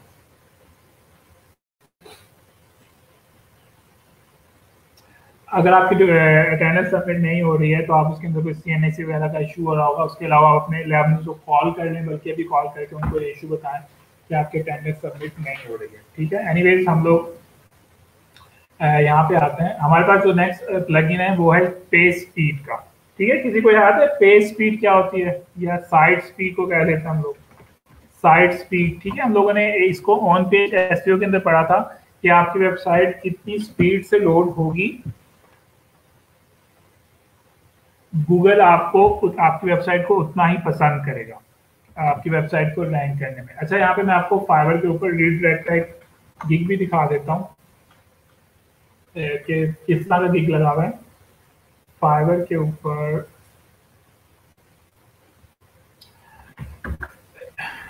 क्या चीज रजिस्टर करवानी, डोमेन नेम रजिस्टर करवाने का या एज अ कंपनी रजिस्टर करवाने का? कंपनी रजिस्टर करवाने का एक तरीका है कि आप एक लॉयर को हायर करते हैं, फिर वो आपका केस बनाता है, वो अदालत में जाता है, फिर आपकी कंपनी रजिस्टर हो जाती है। 301 यहाँ पे मैं आपको एक गिग दिखा देता हूँ, 301 का रीडायरेक्ट का गिग लगा हुआ है, ठीक है। और ये इसने यहाँ पे थोड़ा सा इनिश भी करके दिखाया है किस तरह से 301 का हो, ठीक है। उसने यहाँ पे 1700 रुपए ले रहा है, जबकि ये हार्डली काम 1 मिनट का काम भी नहीं है। कंपनी रजिस्टर को आने के बाद इंटरनेट के ऊपर लिखा हुआ, हर मुल्क का अलग रूल्स होते हैं, आप उनको कर सकते हो, उनको रीड कर सकते हो, ठीक है। एनीवेज आप इसका गिग लगा सकते हो। अगर आप वहाँ से देखें, इसने रिपोर्ट भी बना के दी है, किसने मेरे ख्याल से पूरी वेबसाइट को ट्रांसफर कराया था, तो उसने देखें कितनी लंबी डिटेल उसने बनाकर दी हुई है कि उसने कितने सारे यूआरएल एक ही वेबसाइट के ट्रांसफर किए हैं, ठीक है। तो आप ये वाला गिग लगा सकते हैं अगर आप लगाना चाहें तो। अच्छा, पेज स्पीड का ये था कि हम लोगों ने पढ़ा था कि आपकी वेबसाइट की स्पीड जितनी तेज होगी आपको उतना ही फायदा होगा, ठीक है। तो उसके लिए और मैंने आपको बताया था कि जब हम लोग वर्डप्रेस पढ़ेंगे तो मैं आपको बताऊंगा कि पेज स्पीड किस तरह से इंक्रीज हो सकती है। उसके अलावा कुछ तरीके मैंने आपको बताए भी थे, किस किस तरह से पेज की स्पीड हो सकती है, पेज पे बताएगा। 47 लोग हैं, कम से कम 47 में से 40 लोग तो कुछ बताएं, फटाफट से बताएं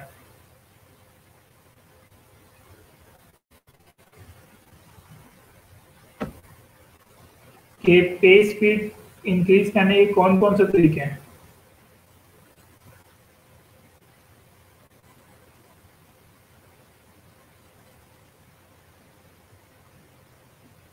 page speed, page size decrease कर लेते हैं, ठीक।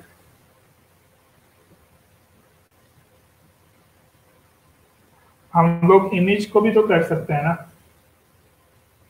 हम लोग इमेजेस के जो साइज है उनको छोटा कर सकते हैं, ठीक है। अगर फॉर एग्जांपल हमारा आर्टिकल 50,000 वर्ड का है तो हम लोग उसके पार्ट्स बना सकते हैं, ठीक है। हम लोग इस तरह से मुख्तलिफ चीज़ें जो हैं वो कर सकते हैं, ठीक है। लेकिन हम लोग जब बात करते हैं इमेज ऑप्टिमाइजेशन की, फॉर एग्जांपल आपकी वेबसाइट के ऊपर 1000 इमेजेस हैं, ठीक है। तो क्या ख्याल है, 1000 इमेजेस को इसका साइज छोटा करना काफी ज्यादा डिफिकल्ट नहीं हो जाएगा? 1000 इमेजेस हैं, आपको हर पोस्ट ओपन करनी पड़ेगी, उसके अंदर 10-10 इमेज हैं, उनको फिर डाउनलोड करो, उसको इमेज को छोटा करो। फॉर एग्जांपल वो 1000 बाय 1000 उसकी अगर विड्थ और हाइट है, उसको हमें 500 बाय 500 करना है, वो करने में आपका टाइम लग जाएगा, ठीक है। तो ये काफी ज्यादा टाइम लीक हो सकता है। तो इसके लिए हम लोग क्या करते हैं, वर्डप्रेस के ऊपर हमारे पास कुछ प्लगइन्स हैं जो ये सारे काम कर देंगे। उसका नाम क्या है? इसका नाम है स्मशिट, ठीक है। प्लगइन का क्या नाम है? वर्डप्रेस के अंदर अगर आपने अपनी वेबसाइट की स्पीड को तेज करना है तो आप इसके लिए फॉर एग्जांपल स्मशिट एक वर्डप्रेस का प्लगइन है, आप इसको इंस्टॉल कर सकते हैं, ठीक है। ये क्या करता है, ये तमाम के तमाम जो आपके, एक सेकंड, ये वाला प्लगइन है, मैं गलत नाम दे रहा हूँ, सिर्फ 1 मिनट में मैं चेक कर लूँ मैं नाम गलत तो नहीं दे रहा हूँ कि स्मशिट है या वो दूसरा। बिल्कुल, ये इमेजेस के साइज को जो है वो कंप्रेस कर देता है, ठीक है। फॉर एग्जांपल अगर आपका इमेज जो है वो 10 MB का है तो ये आपको क्या कर देगा, ये आपको 1 MB का कर देगा, ठीक है। जब इमेज का साइज छोटा होगा तो वेबसाइट आपका ऑटोमेटिकली लोड हो जाएगी, ठीक है। आप स्मशिट यूज कर सकते हैं अपने वेबसाइट के इमेजेस को स्मॉल करने के लिए। फॉर एग्जांपल यहाँ पे कोई बंदा कह रहा था कि मैंने इमेजेस बेस्ड वेबसाइट बनाई है, तो उसके लिए एक अच्छा प्लगइन है, अगर वो वर्डप्रेस के ऊपर जा रहे हैं, ठीक है। या अगर आपका क्लाइंट है, उसकी वेबसाइट के ऊपर बहुत ज्यादा इमेजेस हैं, तो आप क्या कर सकते हो, स्मशिट यूज करते हुए उसकी वेबसाइट का जो इस प्लगइन को आप इंस्टॉल करेंगे उसके इमेजेस को छोटा कर सकते हैं, ठीक है, उसको कंप्रेस कर सकते हैं वगैरह वगैरह। उसके बाद हमारे पास एक अच्छे जो प्लगइन है वो है WP super cache, WP super cache, बिल्कुल सिंपल थीम्स यूज कर सकते हैं। उसके बाद हमारा जो पास जो दूसरा प्लगइन आ रहा है उसका क्या नाम है, उसका नाम है WP सुपर कैशे, ठीक है। वैसे तो मैं आपको सजेस्ट करूंगा कि अगर कोई आपके पास कोई ऑर्डर आ रहा है ना, आपका क्लाइंट कह रहा है कि मेरी वेबसाइट की स्पीड को तेज कर दो, तो आप सबसे पहले कुछ भी ना करें, आप सबसे पहले ये वाला प्लगइन इंस्टॉल कर लें, ठीक है। किसी को पता है कैशे किस तरह से वर्क करती है? ये आपके मोबाइल के अंदर भी होती है, आपके कंप्यूटर के अंदर भी होती है।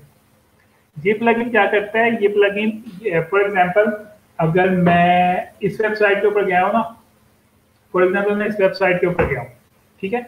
फॉर एग्जांपल सुबह के 8 बज रहे थे तो मैं इस वेबसाइट के ऊपर चला गया, ठीक है। यहाँ पे ये सारी की सारी वेबसाइट लोड हो गई है। अब मैं अगर फॉर एग्जांपल 10 दिन के बाद इस वेबसाइट को यूज करूंगा तो क्या कह रही है, वेबसाइट दोबारा से लोड होनी चाहिए। ये सारे जो इमेजेस हैं जो मेरे कंप्यूटर के अंदर सेव हो गए हैं, टेम्परेरी फाइल्स के अंदर, टेम्परेरी फाइल्स का तो सबको पता है ना, पहले ये बताएं टेम्परेरी फाइल्स का सबको पता है कि टेम्परेरी फाइल्स क्या होती हैं आपके इंटरनेट पे। टेम्परेरी फाइल्स ये होती हैं, फॉर एग्जांपल मैंने इस वेबसाइट को लोड किया है तो इसके जो इमेजेस मुझे नजर आ रहे हैं, ये आपके कंप्यूटर के अंदर एक फोल्डर होता है टेम्परेरी फाइल, उसके अंदर ये सारे के सारे इमेजेस सेव हो गए। ठीक है, ये सारी की सारी वेबसाइट उसके अंदर सेव हो गई है। तो अगर मैं इसको 10 दिन के बाद तो 10 दिन के बाद मैं दोबारा से इस वेबसाइट के ऊपर जाऊंगा तो ये प्लगइन क्या करेगा, ये प्लगइन जो WP कैश है ये क्या करेगा, ये जो है इस वेबसाइट को दोबारा से लोड नहीं करेगा इंटरनेट से, बल्कि क्या करेगा, ये टेम्परेरी फाइल्स में से डाटा उठाकर इसको दोबारा फाइल से डाटा को उठाएगा, या आप इसे कह सकते हैं कैशे की मेमोरी से इसको दोबारा से उठाएगा। तो ऑटोमेटिकली स्पीड क्या होगी, वो स्पीड जो है वो तेज होगी। ठीक है, क्योंकि उसके लिए वो सर्वर से इमेज नहीं उठा रहा है, वो कहाँ से उठा रहा है, मेरे कंप्यूटर से ही उठा रहा है। तो ये फाइल क्या करता है, ये आपकी जो वेबसाइट है उसकी कैशे बना लेता है। यानी कि अगर कोई इमेज बंदे लोग बार बार आ रहे हैं तो उनके लिए दोबारा से हर चीज लोड नहीं होगी, बल्कि सिर्फ एक ही दफा जो उन्होंने की हुई है वही होगी, और इस तरह से आपकी वेबसाइट की जो स्पीड है वो तेज हो जाएगी। ठीक है, उसके अलावा आप लोगों ने नोट किया होगा कुछ वेबसाइट्स होती हैं वो, जैसे कि ये वाली वेबसाइट तो पूरी की पूरी लोड हो गई है ना, कुछ वेबसाइट होती हैं वो पूरी की पूरी लोड नहीं होती। पूरी की पूरी लोड से क्या मुराद है, आप जब स्क्रॉल डाउन करते जाते हैं तो फिर वो अपलोड होती रहती है। ठीक है, फॉर एग्जांपल ये वाला इमेज जब ऐसे नजर नहीं आए, जब तक आप इसको स्क्रॉल डाउन नहीं करेंगे तो ये वाला इमेज जो है उस वक्त अपलोड होगा। ये बात समझ आ रही है? मैं इसकी कोई एग्जांपल दिखाऊं, अगर स्नोन शो की वेबसाइट पे शायद लगा हुआ है ये, आप लोगों ने नोट किया कुछ वेबसाइट्स होती हैं आप क्या करते हैं, स्क्रॉल डाउन करते हैं तो फिर डाटा लोड होता है।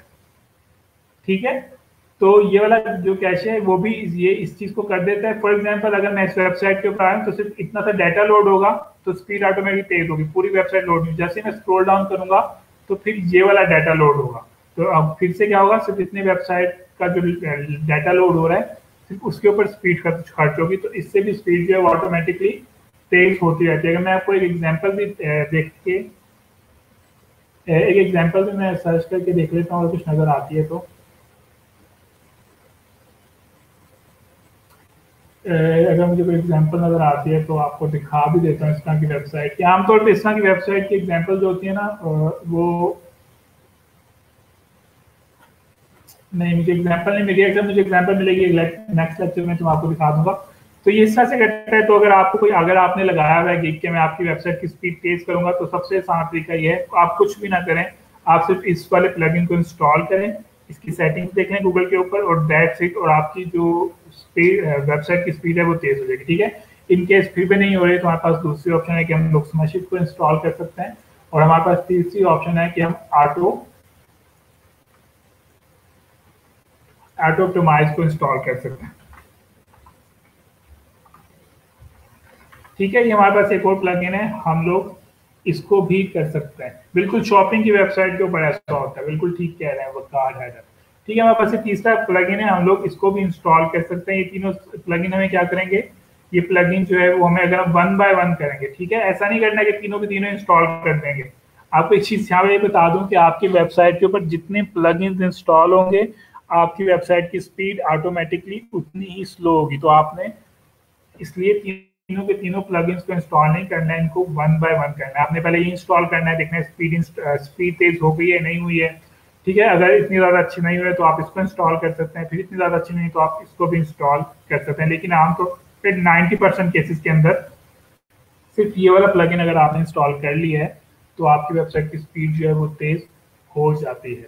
ठीक है, अच्छा यहाँ पे एक चीज आपको बता दूं, पहले मैं आपको इसका फाइवर के ऊपर गिग कार्ड में सिखा दूं किस तरह से होता है। दूसरा मैं आपको बता दूं कि इसको आपने ट्रीट कैसे करना है, क्योंकि काफी सारे स्टूडेंट जो हैं इसको ट्रीट नहीं करते हैं, सही से ट्रीट नहीं करते हैं। फॉर एग्जाम्पल पेज स्पीड का मैं आपको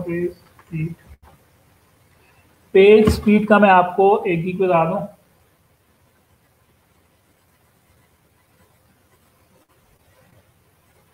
ठीक है, कोई भी हीरा मुबीन कोई भी प्लगइन हो सकते हैं, आप मुख्तलिफ प्लगइन्स को ट्राई कर सकते हैं। ठीक है, टोटली डिपेंड करता है। अगर आपके पास ऑलरेडी इंस्टॉल है तो इसका मतलब है कि उन्होंने ऑलरेडी इसको यूज किया है। ठीक है, एनीवेज मैं आपको यहाँ पर दिखा भी देता हूँ कुछ।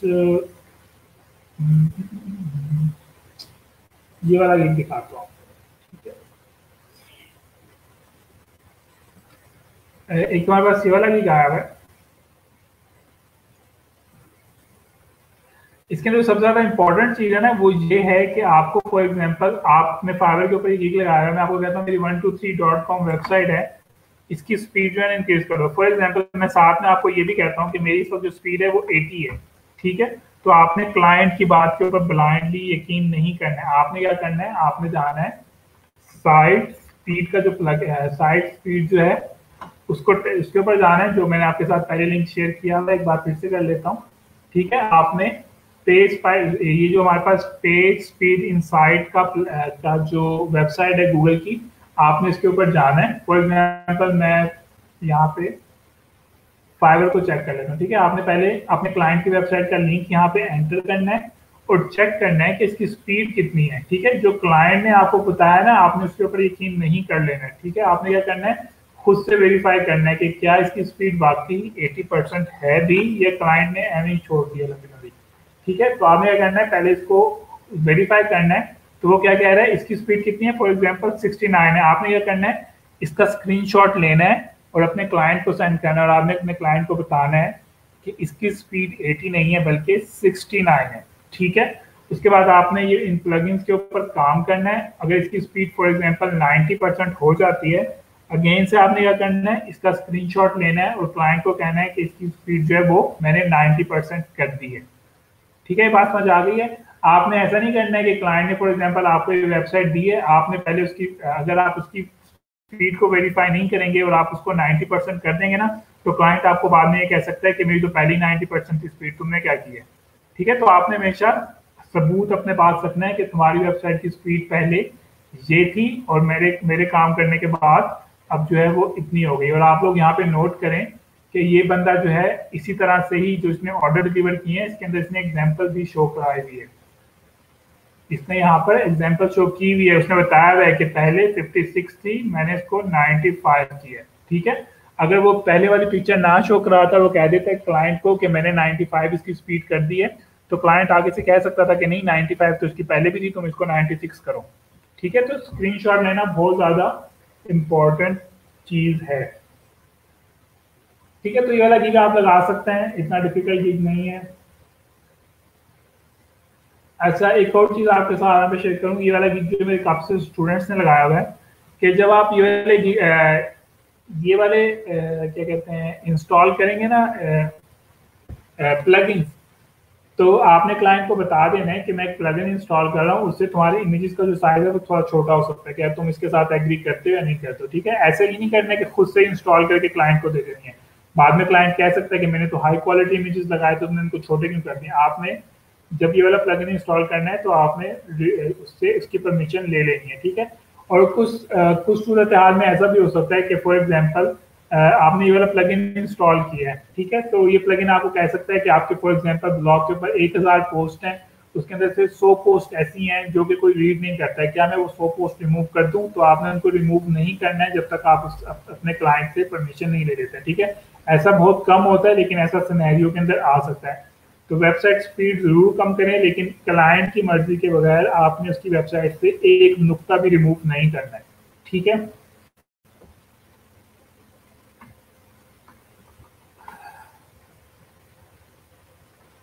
उसके बाद हम लोग मजीद आगे चलते हैं, बल्कि बाकी चीज़ों को हम लोग कल पढ़ेंगे।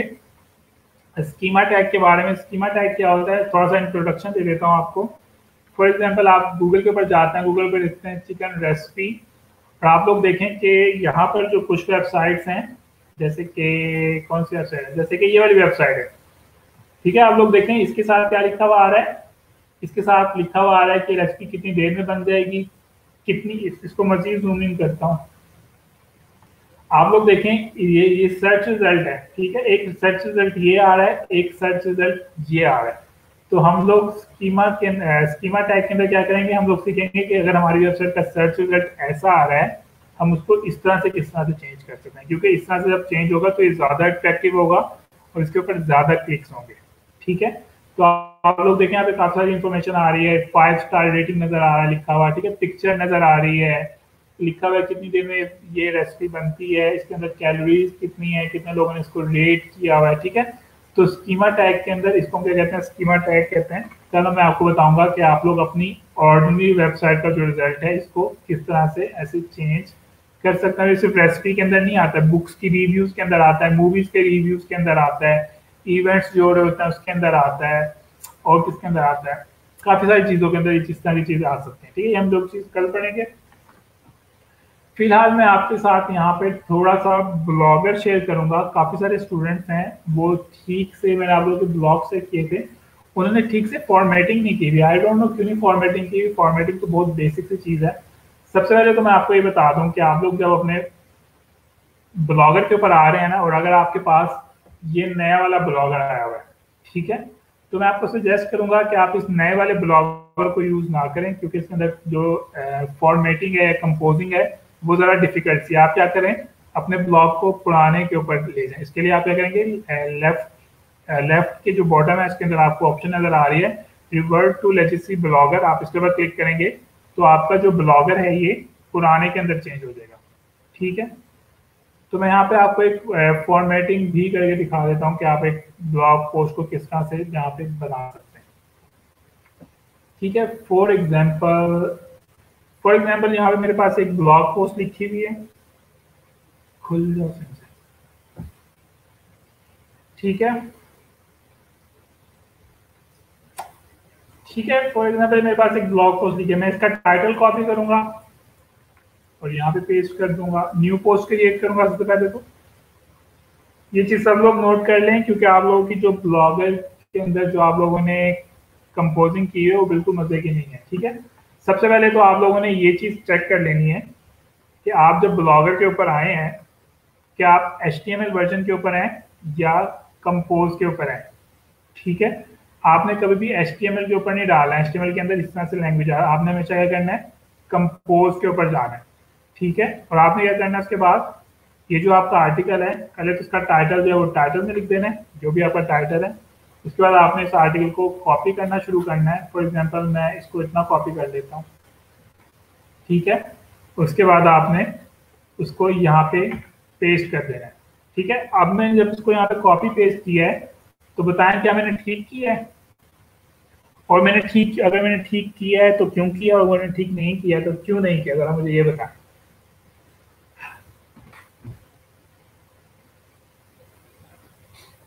मैंने क्या किया है, MS वर्ड से इसको कॉपी करके यहाँ पे पेस्ट कर दिया। मैंने ठीक नहीं किया, बल्कि मैंने आपको बताया था कि आपने पहले MS डॉक्यूमेंट से कॉपी करना है, आपने नोट पैड के अंदर इसको पेस्ट करना है, ठीक है। क्यों करना है, क्योंकि MS वर्ड की अपनी कुछ स्टाइलिंग्स होती हैं, मुझे वो स्टाइलिंग नहीं चाहिए, ये स्टाइलिंग कंप्यूटर के लिए होती है, जबकि मैं इस आर्टिकल को ब्लॉग के ऊपर लेके जाना चाह रहा हूँ, ठीक है। तो ये दोनों की स्टाइलिंग में डिफरेंट होता है, तो इसको इसकी स्टाइलिंग को खत्म करने के लिए मैंने अपने आर्टिकल को पहले ब्लॉग नोट पैड के ऊपर पेस्ट किया। अरे जब आप लोग नोट पैड के ऊपर पेस्ट करें तो आप मेक श्योर कर लें कि आप लोग फॉर्मेटिंग के ऊपर क्लिक करें सबसे पहले, सॉरी फॉर्मेटिंग के ऊपर नहीं, कहाँ से होता है, जब आपने अपने वर्डप्रेस के ऊपर गौर करना है कि आपके वर्डप्रेस के ऊपर जो फॉर्मेट की ऑप्शन है उसके अंदर वर्ड रैप की ऑप्शन है, ठीक है। आपने इसके ऊपर हमेशा क्लिक करना है। जब फॉर एग्जांपल जब मैं इस पर क्लिक करूंगा तो ये ठीक फॉर्मेटिंग नहीं आई है, फॉर एग्जांपल यहाँ पे लाइन खत्म होने के बाद ये अगली लाइन शुरू हो गई है, आपने हमेशा इसको अनचेक करना है, ठीक है। वर्ड रैप की जो ऑप्शन है आपके नोट पैड के अंदर, आपने इसको हमेशा अनचेक करना है। अब मैं ये करूंगा, इस आर्टिकल को कॉपी करके यहाँ पे पेस्ट कर दूंगा, ठीक है। अब मैं यहाँ पे इसकी फॉर्मेटिंग करूंगा, ठीक है। फॉर्मेटिंग के मुराद ये है कि यहाँ पे मैंने पैराग्राफ के बाद एंटर डालना है, हर पैराग्राफ के बाद। ये मेरी हेडिंग है, अभी मैं आपको हेडिंग भी करके दिखाता हूँ।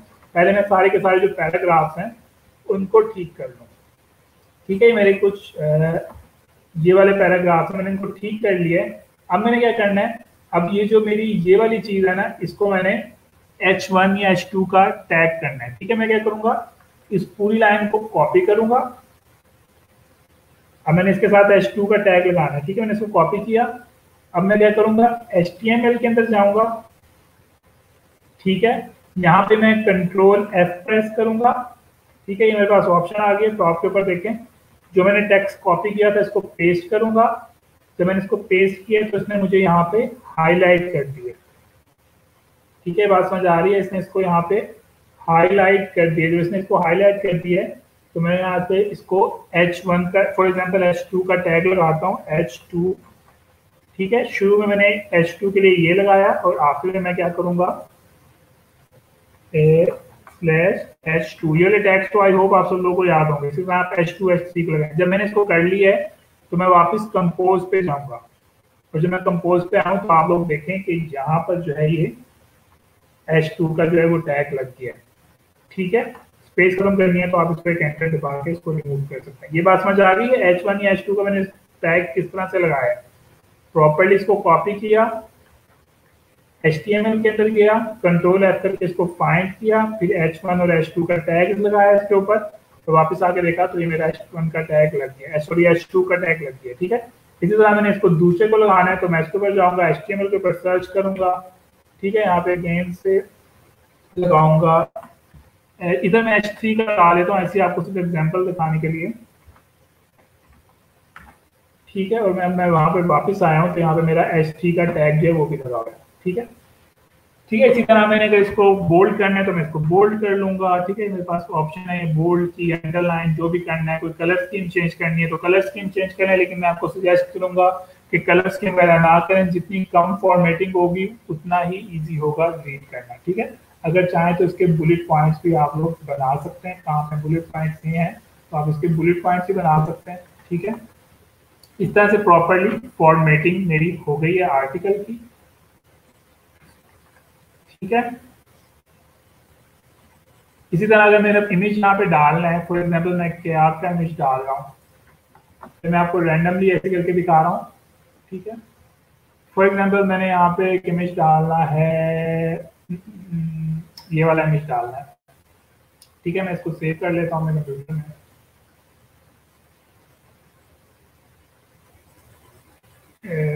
क्या के नाम से सेव कर लेता हूँ, ठीक है। और मैं क्या करूँगा, इधर गया, इमेज का जो साइन है इसके ऊपर क्लिक किया, उसके बाद मैं क्या करूँगा, बिल्कुल यहाँ पे गजनफर ने लिखा है कि हम लोग आर्टिकल को इस तरह से पोस्ट नहीं करेंगे। सबसे पहले हम लोग क्या करेंगे, ग्रामरली के ऊपर जाएंगे और उसकी मिस्टेक चेक करेंगे। आपने बिल्कुल ठीक बता बात की है, हम लोग ग्रामरली पे जाएंगे, ठीक है। लेकिन ये आर्टिकल मैंने ऑलरेडी क्या कहते हैं ग्रामरली से पास किया हुआ है, तो उससे मैं ट्रैक उधर आ गया था। ज़यालॉजी तहरीम टेबल, इसके अंदर जो हमारा जो नया ब्लॉगर की टेम्पलेट है उसके अंदर बन सकती है, ठीक है। अच्छा, टेबल्स में अगर मुझे टाइम मिलता है तो देख के बताता हूँ किस तरह से बनाते हैं, ठीक है। ये मैंने इमेज को यहाँ पे अपलोड किया, ठीक है। यहाँ पे स्मॉल साइज आ रहा है, मैंने इसको ओरिजिनल साइज पे कर लिया है। जो भी आपको लगता है कि ये साइज सही रहेगा, ठीक है। इसकी यहाँ पे ब्रांडिंग कर ली। अब मैं इसका प्रीव्यू आपको दिखाता हूँ तो आप यहाँ पे देखें प्रॉपरली एक आर्टिकल जो है वो फॉर्मेटिंग के साथ आया, ठीक है। आर्टिकल का टाइटल, ठीक है। पढ़ने में क्या हो रही है, आसानी हो रही है, पता चल रहा है कि रैंकिंग है, मुख्तलिफ चीजें, और यहाँ पे इसकी ये भी बने हुए। ब्लॉगर की स्पीड हमें तेज करने की जरूरत ही नहीं है। एक ब्लॉगर जो है वो ऑलरेडी वर्डप्रेस के ऊपर है, ठीक है। जब आप, मैंने पहले साइट स्पीड के ऊपर लेक्चर दिया था, उसके मैंने बताया था कि आपको ब्लॉगर के ऊपर स्पीड तेज करने की जरूरत नहीं है, क्योंकि ब्लॉगर जो है वो वर्डप्रेस, सॉरी, गूगल का ही हिस्सा है, तो उसके ऊपर हमारी स्पीड जो होती है वो ऑलरेडी फास्ट ही होती है, ठीक है। तो ये इस तरह से मैंने एक आर्टिकल को पब्लिश कर दिया, ठीक है। वैसे तो ये थोड़ा सा किया, ये पूरा आर्टिकल मैंने कोई कितना लंबा आर्टिकल लिख दिया, ठीक है। इतने लंबे लंबे आर्टिकल लिखते हैं तो रैंक होते हैं। कितने पेजेस का है ये, 5 पेजेस का है। एनीवेज, इस तरह से मैंने पीआर को वो कर दिया, ठीक है। समझ आ गई मैंने कैसे फॉर्मेटिंग किया। दूसरी फॉर्मेटिंग की ऑप्शन यहाँ पे, अगर इसमें, अच्छा, यहाँ पे अगर आपने दूसरी लैंग्वेजेस लिखनी है तो हमारे पास दूसरी लैंग्वेजेस लिखने के भी ऑप्शन मौजूद है। टेबल के लिए हमारे पास जो ऑप्शन है वो नए वाले ब्लॉगर के अंदर है, इसके अंदर नहीं है। मैं आपको सजेस्ट करूंगा कि आप टेबल ना बनाएं, बल्कि क्या करें, उसको इस टेबल किस चीज के लिए बनाना है, फटाफट से पहले ये बताएं।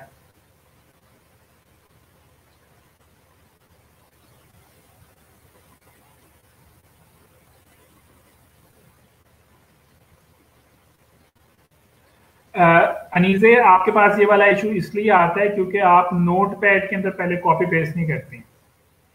पहले आपने MS वर्ड से कॉपी करने के बाद नोट पैड के अंदर जाना है, इधर पेस्ट करना है, फिर यहाँ से कॉपी करने के बाद आपने कंपोज के अंदर जाना है।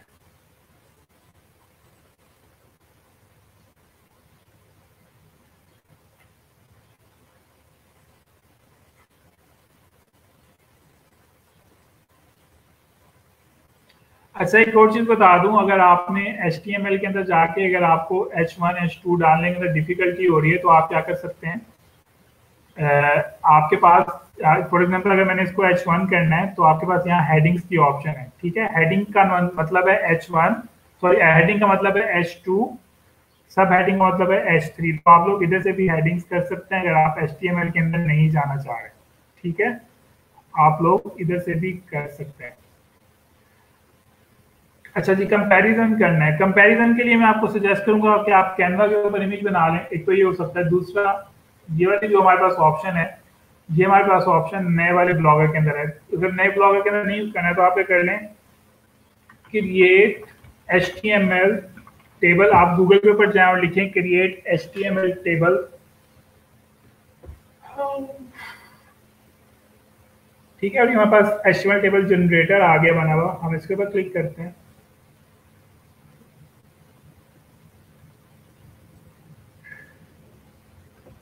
और आप लोग यहाँ पर टेबल जनरेट कर सकते हैं। लेकिन वही बात है, इसके लिए आपको थोड़ी सी वो आनी चाहिए, HTML लैंग्वेज आनी चाहिए।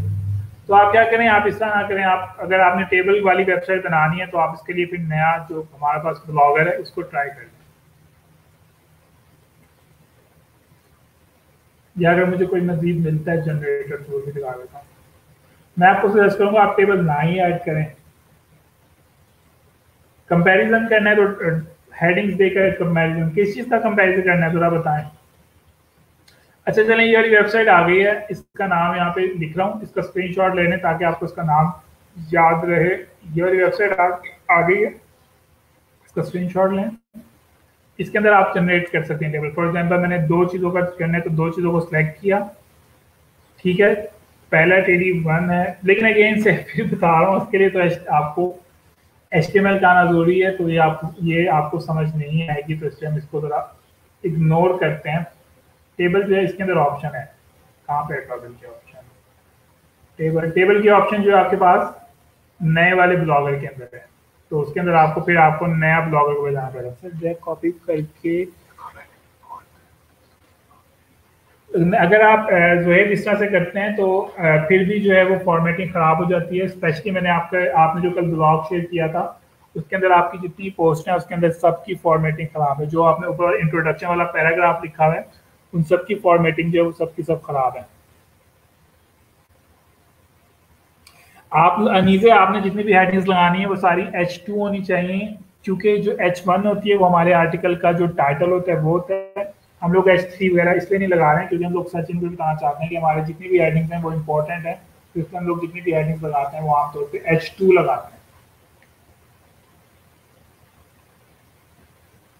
हाँ जी, कैनवा यूज कर रहे हैं, ठीक है, या फिर ये नया वाला ब्लॉगर कर लें। मुझे खुद मैं ब्लॉगर को तकरीबन कितने सालों से यूज कर रहा हूँ, कितने साल हो गए, 15 साल हो गए होंगे। जिनका नया वर्जन है जिन्होंने फर्स्ट टाइम अपडेट किया बिल्कुल भी मजेदार नहीं है। ये शायद थोड़ा सा प्रैक्टिस करनी पड़ेगी तो शायद इसका आदि बन जाए, लेकिन मुझसे भी खुद इसके ऊपर इतना इंटरेस्टिंग काम नहीं हो रहा है। ठीक है, तो आप इस तरह से कर सकते हैं। तो फटाफट से जाता हूँ। आज हम लोगों ने कुछ प्लगइन्स के बारे में, पहले तो मैंने आपको XAMPP के ऊपर बताया कि आप किस तरह से XAMPP को दोबारा से अपने कंप्यूटर के अंदर यूज कर सकते हैं। ठीक है, उसके बाद हम लोगों ने यहाँ पे कुछ प्लगइन्स की बात की। सबसे पहले हम लोगों ने साइट मैप की बात की कि साइट मैप किस तरह से क्रिएट होता है। ठीक है, अच्छा, जब आप वर्डप्रेस का साइट मैप क्रिएट कर रहे हैं ना तो आपने उसके अंदर फिर ये वाला लिंक सबमिट करवाना है। ब्लॉगर के अंदर तो दूसरा था ना, वर्डप्रेस का अलग से साइट मैप बनेगा जो आप अपने क्लाइंट के लिए कर रहे हैं। ठीक है, हम लोगों ने साइट मैप बना, उसकी कुछ सेटिंग्स पढ़ी, हम लोगों ने रिबूट 301 सॉरी हम लोगों ने रिबूट के बारे में पढ़ा कि हम लोग वर्डप्रेस के ऊपर किस तरह से एडिट कर सकते हैं। इसके बाद हम लोगों ने 301 और एरर 404 को देखा किस तरह से रीडायरेक्शन हो सकती है। और फिर हम लोगों ने साइट स्पीड करने के लिए कुछ प्लगइन्स को पढ़ा, आप इस पर गिग भी लगा सकते हैं। ठीक है, साइट स्पीड का। और फिर हम लोगों ने थोड़ा सा ब्लॉगर को पढ़ा कि आप इसके अंदर किस तरह से एडिटिंग कर सकते हैं। ठीक है, मैं आप लोगों के ब्लॉग चेक कर रहा था, आप लोगों में से काफी सारे स्टूडेंट्स ने बिल्कुल भी अच्छी एडिटिंग नहीं की हुई है, उन्होंने डायरेक्ट MS वर्ड से कॉपी पेस्ट किया। तो इस तरह ना करें, इस तरह रीड करने में बिल्कुल भी मज़ा नहीं आता है।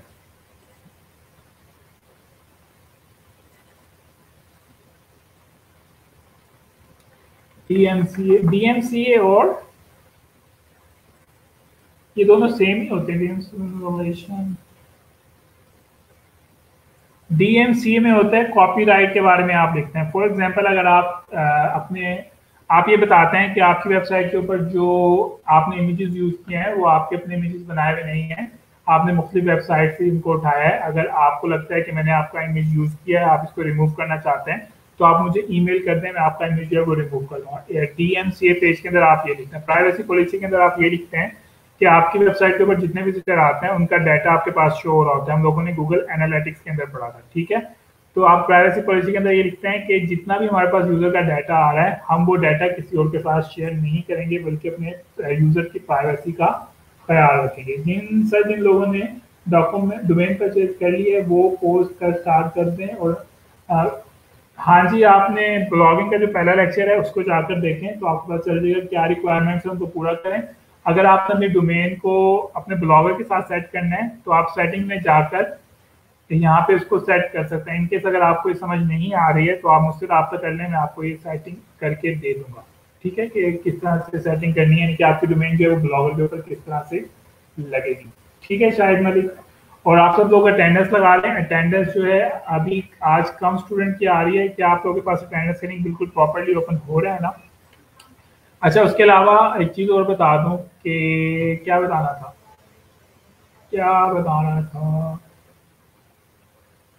उसके अलावा यहाँ पे जो फाइनल स्टूडेंट है उनकी लिस्ट मेरे पास आ गई है, ठीक है, जो रहीमिया खान उनकी। तो ये मैं आपके साथ कल शीट शेयर करूंगा और इसके अंदर हम लोग word by one data share करते जाएंगे, ठीक है। चलो सर, ब्लॉगर में typing mistake Grammarly automatically work कर देता है। ये आपने आगे क्या लिखा है, कर देता है क्या, ये क्या लिखा है, समझ नहीं आ रही। तलाश है ना, आपने क्या ब्लॉगिंग में typing mistake Grammarly automatic correct और डाटा है करेक्ट कर देता है। चलो इसे ऐसे थीम क्या कम, ये क्या लिखा है आगे, कुछ समझ नहीं आ रही। अपनी अटेंडेंस लगाना मत भूलिएगा। हम लोग अभी लेक्चर को खत्म नहीं करते हैं, हम लोग फटाफट इस चीज को लगा। किसी का क्वेश्चन है वो पूछ सकता है।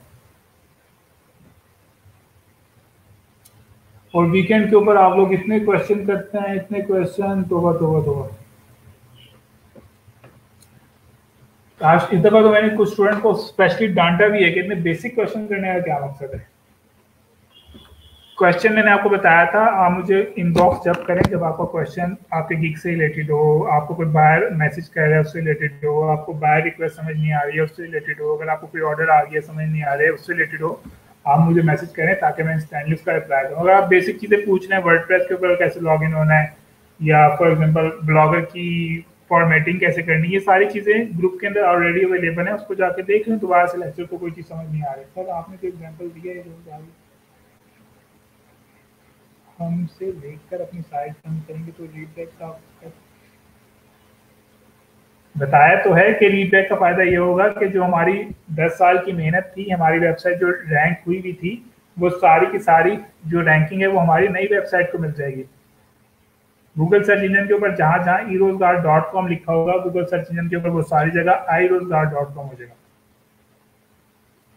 बहुत मैसेज करते हैं, आपको नहीं पता। अभी मैं आपको दिखाऊं, मेरे बल्कि जो फेसबुक है, मेरा जो फेसबुक है वो सारा स्टूडेंट्स के नाम से ही भरा हुआ है, सारा का सारा। मेरे अपने फैमिली के जो मैसेज हैं मुझे पता नहीं कहाँ पे नीचे जाके ढूंढने पड़ते हैं, अपने क्लाइंट के मैसेजेस, अपने फैमिली के मैसेजेस, सारे स्टूडेंट्स के मैसेजेस भरे हैं। कोर ट्रेनर आपके हैं, क्या नाम था, नाम मुझे भूल गया, क्या नाम था आपके कोर ट्रेनर का, नदीम था शायद, एक सेकंड देख लेता हूँ। कोर ट्रेनर है, किसी को पता है कोर ट्रेनर का क्या नाम था? मेरे ख्याल से नदीम था, नदीम के नाम से कोर ट्रेनर। उनका मैंने यहाँ पे कहीं पे टैग भी किया था, आप लोग उनको टैग कर सकते हैं। हाँ जी, नदीम के नाम से हैं कोर ट्रेनर आपके। आप लोग डेफिनेटली उनको मैसेज कर सकते हैं, उनसे पूछ सकते हैं कि अगर आपको कोई इशू आ रहा है तो आप उनसे क्वेश्चन करके पूछ सकते हैं। हाँ जी, ये मेरी पोस्ट है कोर ट्रेनर के नाम से। ठीक है, नदीम सम नदीम इनका नाम है। और ये कहाँ के थे? ये कहाँ के थे? ये लैया के थे शायद, नहीं लैया के, तोनसा के थे, तोनसा के यहाँ पे स्टूडेंट्स नहीं है ना काफी सारे। नहीं, ज़रूरी नहीं है वर्डप्रेस को ब्लॉग के साथ रिलेट करना, ज़रूरी नहीं है। मैंने आपको जुमेरात वाले लेक्चर के अंदर दिखाया था कि वर्डप्रेस को हम लोग किस तरह से मुख्तलिफ दूसरी वेबसाइट्स क्रिएट कर सकते हैं। याद है सब लोगों को ना कि हम लोग वर्डप्रेस के ऊपर किस तरह से दूसरी वेबसाइट्स को यूज़ कर सकते हैं। बल्कि मैंने एक मैरिज कंपनी की वेबसाइट बना के दिखाई थी आपको, एक डॉक्टर्स की वेबसाइट बनाकर दिखाई थी। ठीक है, इस तरह से कुछ वर्डप्रेस के ऊपर मुख्तलिफ वेबसाइट बन सकते हैं। ई कॉमर्स की बन सकते हैं, ई कॉमर्स की बनानी है यानी कि ऑनलाइन स्टोर बनाना है तो आप ऑनलाइन स्टोर की थीम सर्च कर लें। टोटली आपके ऊपर है कि जब आप किस टाइप की थीम लगा रहे हैं। ठीक है, यहीं पे हमारा लेक्चर खत्म होता है। तो आप क्वेश्चंस के लिए मैं आपके लिए एक पोस्ट क्रिएट कर देता हूँ, और आपको कोई चीज़ समझ नहीं आ रही आप पूछ सकते हैं। अटेंडेंस अपनी मार्क करना ना भूलिएगा। आपसे मुलाकात होती है कल। जब तक के लिए अल्लाह हाफिज।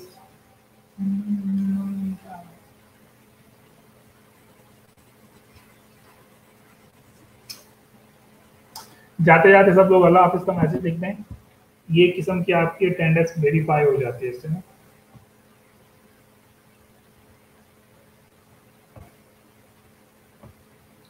हम लोग कल freelancer.com पढ़ेंगे इंशाल्लाह। वर्डप्रेस को हम 2-3 दिन बाद बाकी पढ़ेंगे।